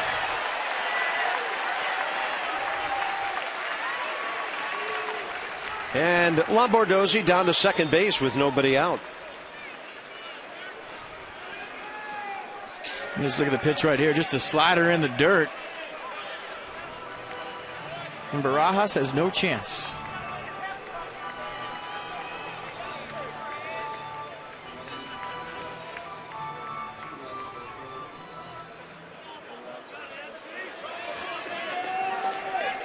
So the Nats with life here in the 8th. 6 outs with which to work the rest of the night.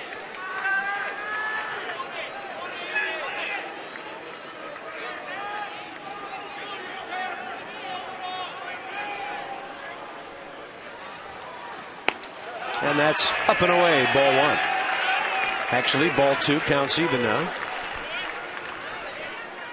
We had 29,092 here tonight.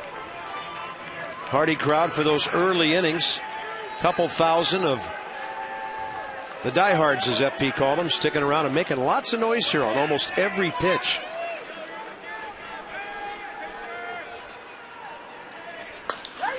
And Espinosa will guide that one to the right side to Sellers.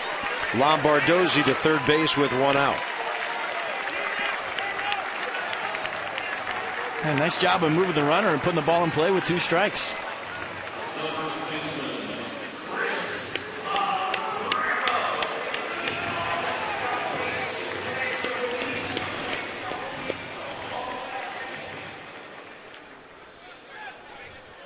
Chris Marrero, good night. Double to right center.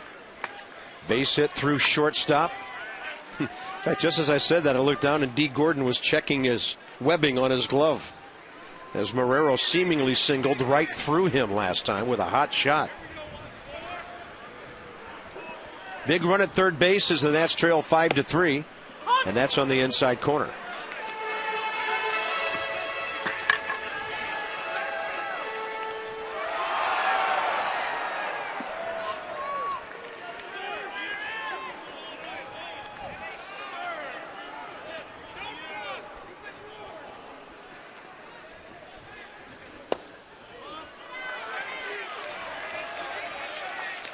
I think Mike McDougall thought he might have had a strike there.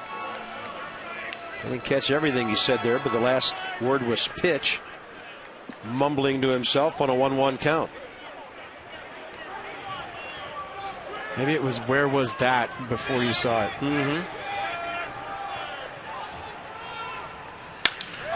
Marrero caught by Sellers at second base.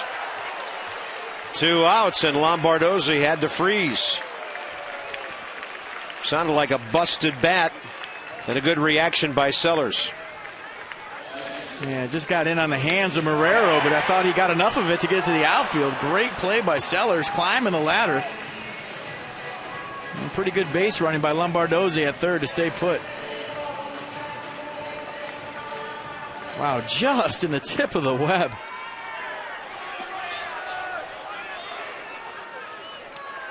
Wilson Ramos, 1 for 2, RBI double and a walk.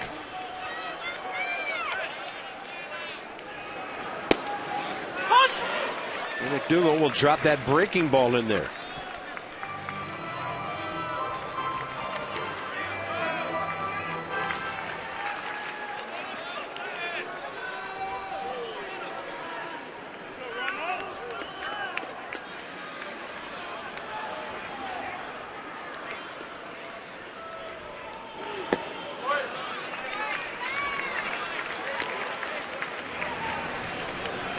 Drew Storm gets in on the act in case the Nats would tie the game. Or certainly if they take the lead, Rick Ankiel is on deck if the inning continues. So you figure Maya for the ninth if the Nats still trail. Ramos hits it hard, but right at D. Gordon. So the Nats get the leadoff walk. They've stranded 8 tonight. And this one into the ninth inning, 5-3 Dodgers.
Game, and we're going to go all the way back to the second inning. Wilson Ramos at the plate.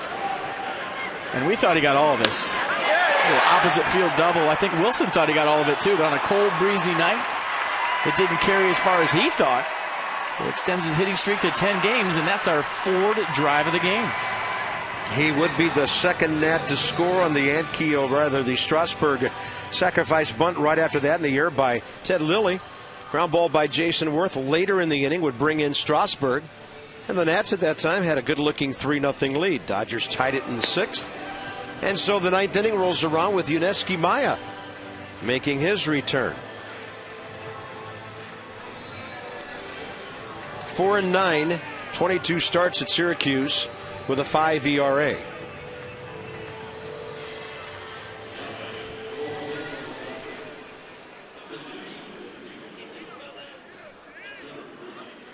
All right, I know you're going to help me on this. Eugenio yes. Velez, right? Eugenio. All right.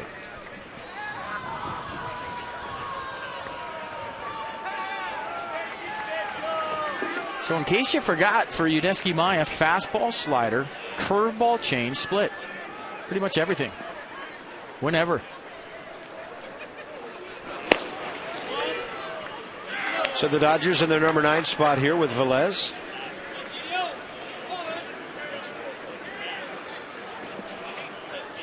Nickname's Gino if you just want to call him that. It's a lot easier. I like Eugenio. How many first names have 5 syllables? And he grounds out to Danny Espinosa. Yeah, Pat Sajak would have fun with that one. Top of the order now, D. Gordon, and then James Loney for the Dodgers. They've out-hit the Nats 11-5 and lead 5-3 here in the 9th. By the way, Washington will have Ankiel in the number 9 spot, and then the top of the order in the 9th as the Dodgers warm up their current closer, Javier Guerra. And with Jonathan Broxton gone and some of the other guys they auditioned, Guerra has taken ownership of that closer's role for LA.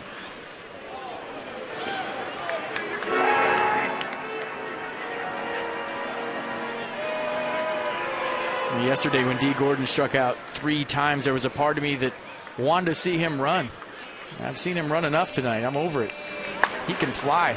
That's going to be close. Off-speed pitch. Yeah, Espinosa knows he has to get rid of it. Good pitch by Maya. Had him way out ahead.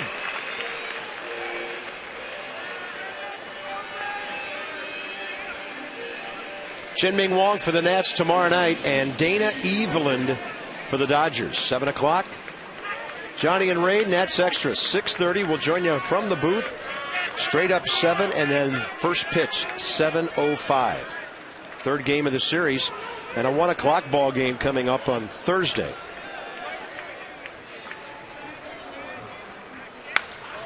Dodgers are ripping again early in the count, and James Loney plugs the gap.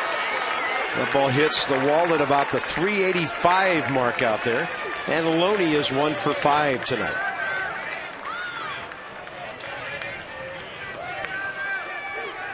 I'm telling you, when you're 0 for 4 with a couple of strikeouts and you come up your last time in the 9th and check in with your 23rd double of the season to make it a 1 for 5, it feels like a 5 for 5. Something to show in the box score the next day.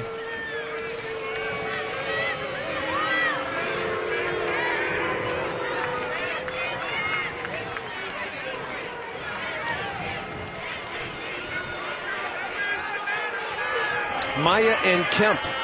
Matt Kemp 1 for 4 with an RBI, and in this series he's 2 for 8 with 2 runs batted in.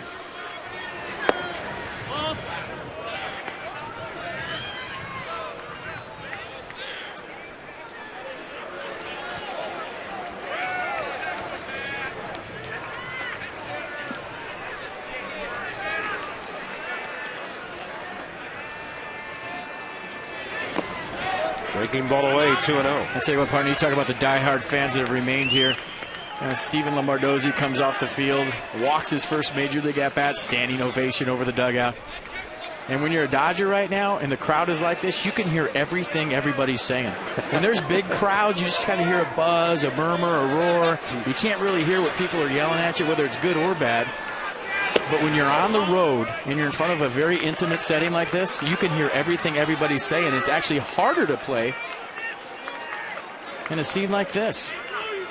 You can hear the guy in the 5th row yelling at you. You can hear the guy in the 7th row yelling at you. You can hear the guy in the upper deck screaming at you. You can hear everything, and it gets in your head as a player. You talk to guys.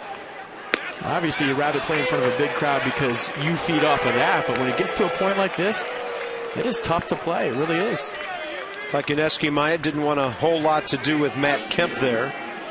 And here's Tony Gwynn Jr., who came in to pinch run last inning, stole second base, and then basically tried to steal third base on a ground ball hit right in front of him, and Ian Desmond gunned him out.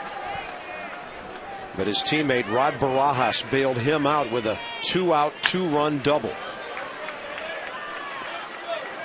Yeah, big time bailout. If I'm Tony Gwynn Jr., I'm taking Rod Barajas to dinner tonight.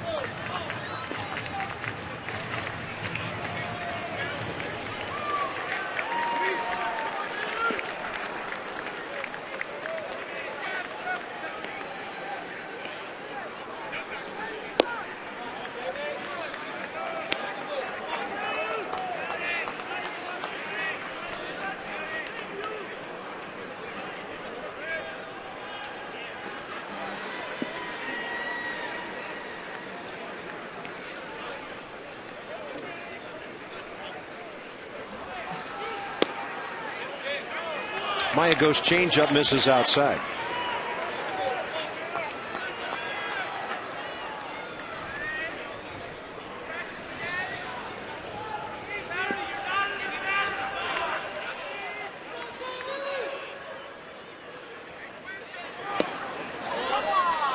I just heard somebody tell Tony Gwynn Jr. that he wasn't in the batter's box. You can hear everything.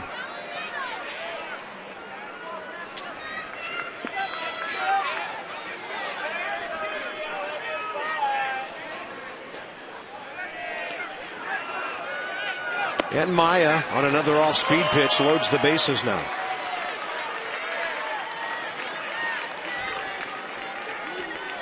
And now you get to face Andre Ethier with 2 outs and the bases loaded. He's already driven in 2 tonight.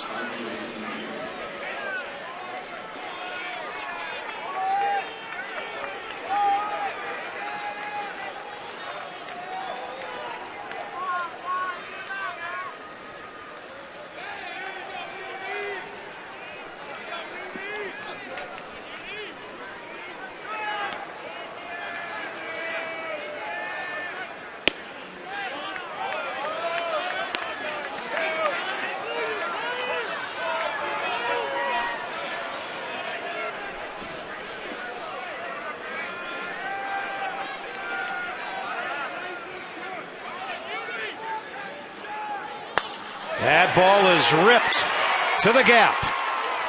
At least 2 will score. The trail runner is Gwynn. He'll be sent. Espinoza guns him out unless he got to the plate before the tag. He did not.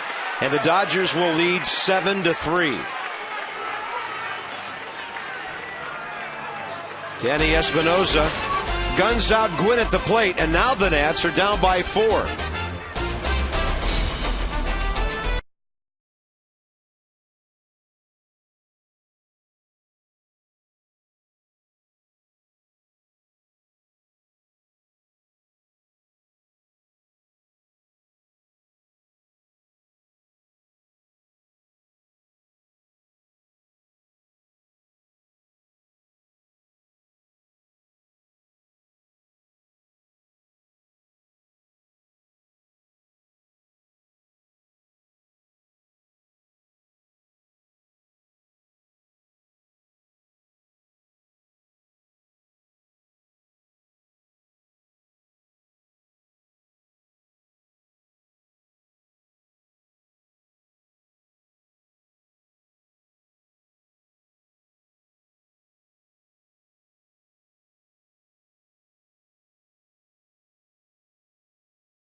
They will still face the Dodger closer, Javi Guerra, after Matt Guerrero had worked earlier. Tune in to tonight's Nats Extra Postgame Show presented by WB Mason. Johnny and Ray will be right here in the booth on an inclement weather night, and that'll happen as soon as we sign off our play-by-play portion here in a few moments. Hopefully the Nats have something coming up. Complete game recap, Davey Johnson's press conference, a lot of thoughts on Steven Strasburg to be discussed tonight, and clubhouse reaction. All right, it is time for the Morgan Franklin pivotal play, and we're going back to the top of the first inning. This was my idea. I said, you know what, he worked so hard to get back here. It means so much to the organization and baseball. Why not make Steven Strasburg toe in the rubber for the first time in a very long time? Our pivotal play.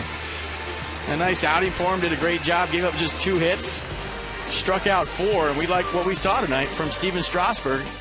Morgan Franklin and their clients know that pivotal plays don't just happen in sports. See who's making them in business and government at pivotalplays.com. Javi Guerra, he's a rookie who as recently as 1 year ago was playing rookie league ball in Arizona. Dodgers took him in the 4th round of the June 04 draft. He has bounced up and down the organization. And he goes low and away, ball 1. So fastball, slider, curveball change from Guerra. Fastball in the mid-90s.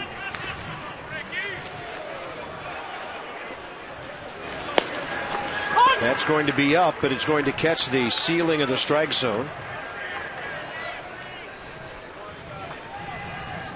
Nat saw Guerra twice in the series in Los Angeles, and he saved the 3-1 game on Sunday for Billingsley. Little soft liner by the mound. Ankiel beats it out easily on a pretty good play by D. Gordon. So the Nats have their leadoff man aboard, bottom 9. It all started with an infield single. How big do those 2 runs look now? Well, they looked big at the time, and they look even bigger right now. Rick Ankiel with a little squibber past the mound. Nice play by Gordon. Rick Ankiel will take 1 million of those.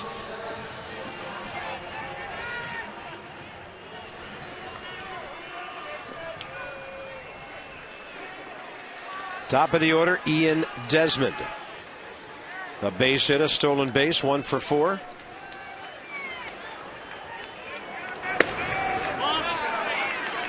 So it's a non-save situation for Guerra, who has 15 on the year. So, as I said, he saved his 7th of the year for the Dodgers against the Nationals, and he's had 8 more since.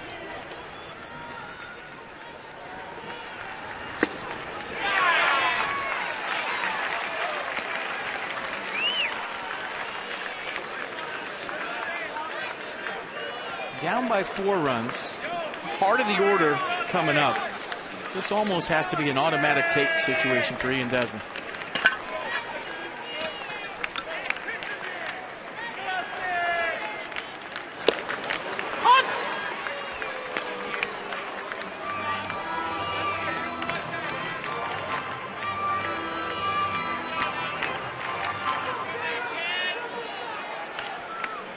Two-one now.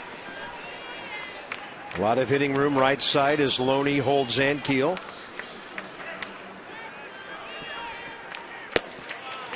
Great take by Desmond on a pitch just outside. Well, 2 schools of thought right here. If you take 3-1 and fill up the count, you're going to get the same pitch 3-2. But also the other school is you got count leverage right here. You're going to get a pitch to hit. They don't want to walk anybody up by 4. And Desmond will take the fastball upstairs. 2 on, nobody out. Keep the line moving. That's the 5th walk the Nats have been given tonight. Haven't been able to cash one in yet. That could be about to change. Worth, Zimmerman, and Morse, the next 3 hitters. And this is where Jason Worth, a lot like Ian Desmond, has to think like a leadoff hitter. Whatever you can do right here to get yourself on base. It might involve taking a strike. For me, bottom of the 9th inning, down by 4, unless you represent the tie and run, you're taking a strike. Then if you're a guy with some pop, all bets are off. You swing at the first thing you feel like you can drive. But right now, Jason Worth is trying to get on base any way he can for Ryan Zimmerman.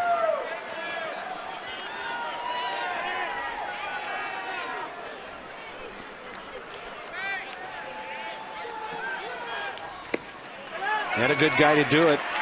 Worth on the year, 69 walks, top 5 in the league.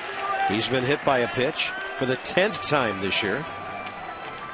And he's collected an RBI ground ball, sitting on 53 ribbies. Mr. 9th inning waiting. That is outside, 2-0. Yeah, fastball wasn't working, so they tried to go with a slider. It was a ball, too.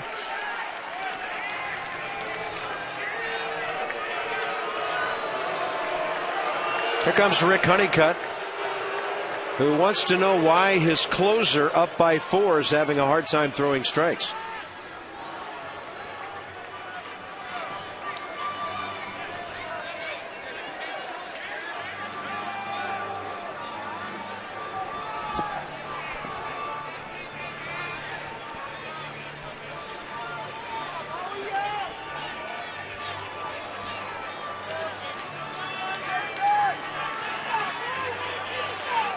This is a big pitch coming up for the Dodgers. And as a manager right here, as a ball club, the only thing Davey Johnson wants is to get the tie and run to the plate. That's all he cares about. When you're down by 4 in the 9th inning, if you can get the tie and run to the plate and see what happens, you can live with the night. Yeah, after the pitching coach visits, it's often a fastball. And Jason Worth all over it.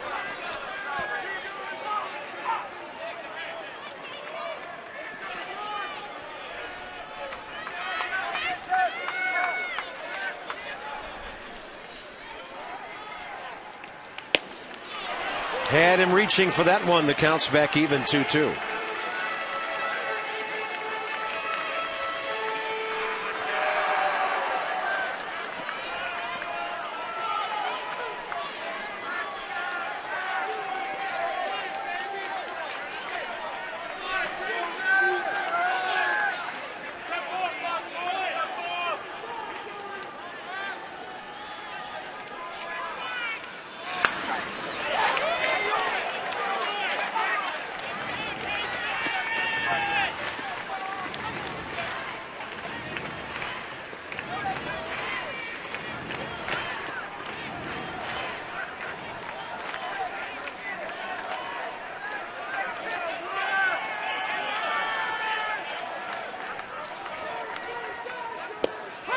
And Jason Worth will be called out on a 2-2 pitch. A fastball right there. And swinging a high fastball the pitch before that. And you look at the pitch, bottom of the zone. Pitch track had it as a strike.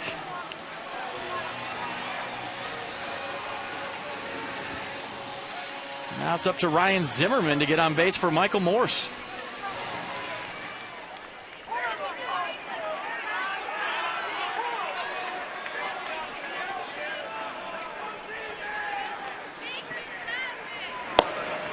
And he takes one inner half for a strike. Ryan 1 for 4 tonight. Base hit in the first. Whatever Rick Honeycutt said worked. Right now 16 national strikeouts to date with 2 outs to go. Looking for contact down here at the end. There's some contact. Base hit right field. On a hop. Ankiel stopped at third by Bo Porter. And Michael Morse will represent the tying run. Game on.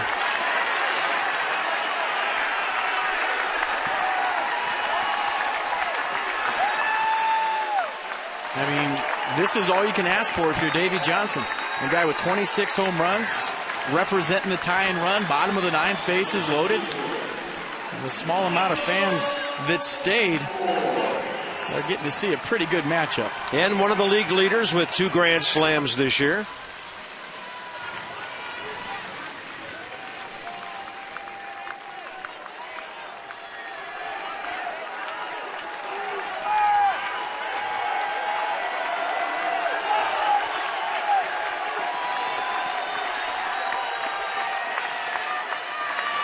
And Morse takes a grand slam swing and just misses.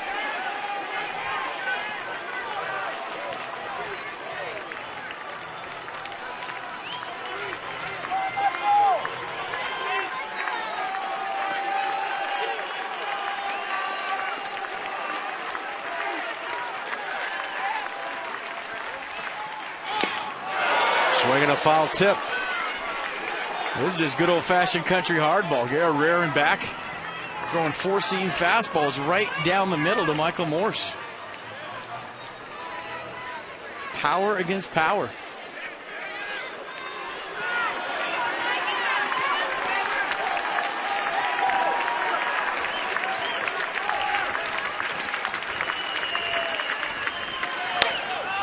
Got in on his hands that time, and Michael fights it off to the right side.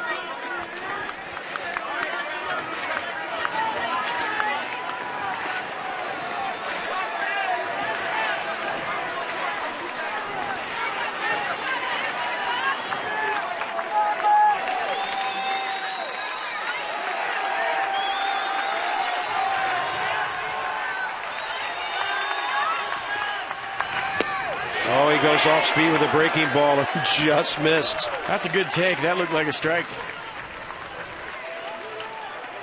Maybe a little off the plate, maybe a little down, but a pretty good hammer right there from Guerra. You see Michael Morse a little bit locked up. He was looking for 95. So he gets another shot.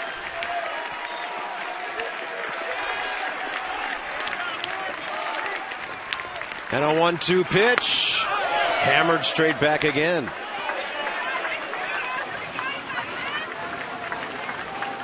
And Garrett better be careful with that off speed. We've seen Michael Morse get extended on that, and it doesn't take a lot for him to get the barrel on the baseball on something slow out in front and touch it for 4 bases. And I think that's what this conference is about right now. Do you want to go with the hammer, or do you want to stay hard with the fastball?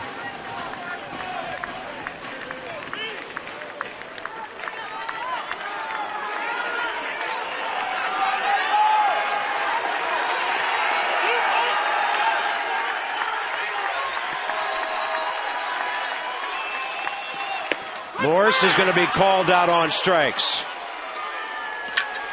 Guerra finding the tip of the outside corner. Strike 2. Let's check out the sequence to Michael Morse. Pretty much fastballs. Curveball mixed in here and there, but you see the challenge fastball. 96 right down the middle. 95 fouled off. There's the curveball that just missed. Fastball up, fouled off, and then the fastball away. And I think that was a pretty good frame job by Rod Barajas to bring it back to get the call.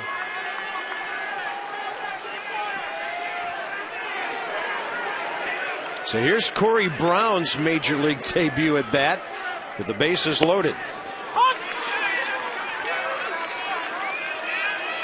Corey Brown over from Oakland in the Henry Rodriguez deal for Josh Willingham. 235, 39 RBIs at Syracuse. 25-year-old left-handed hitting outfielder from Tampa.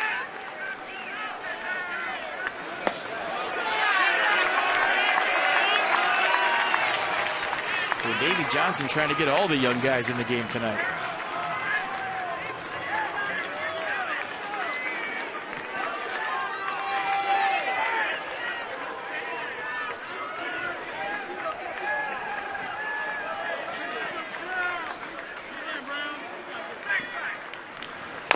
And a 1-1 pitch fouled.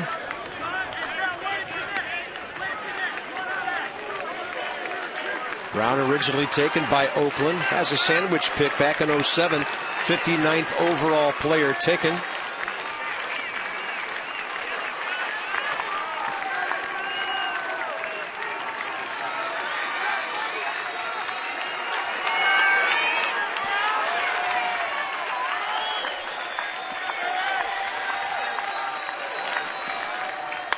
And he'll put the ball in play, left field line, moving Tony Gwynn Jr. over there to make the catch. And this one is over. So the series is even. The Dodgers win at 7-3 for FP and Debbie. Bob Carpenter. Hope you can join us tomorrow night. Game 3 of the series. It'll be Chin-Ming Wong for the Nats. This has been a presentation of Masson, Johnny and Ray, Nats Extra. Straight ahead and from the booth. So long for just a while.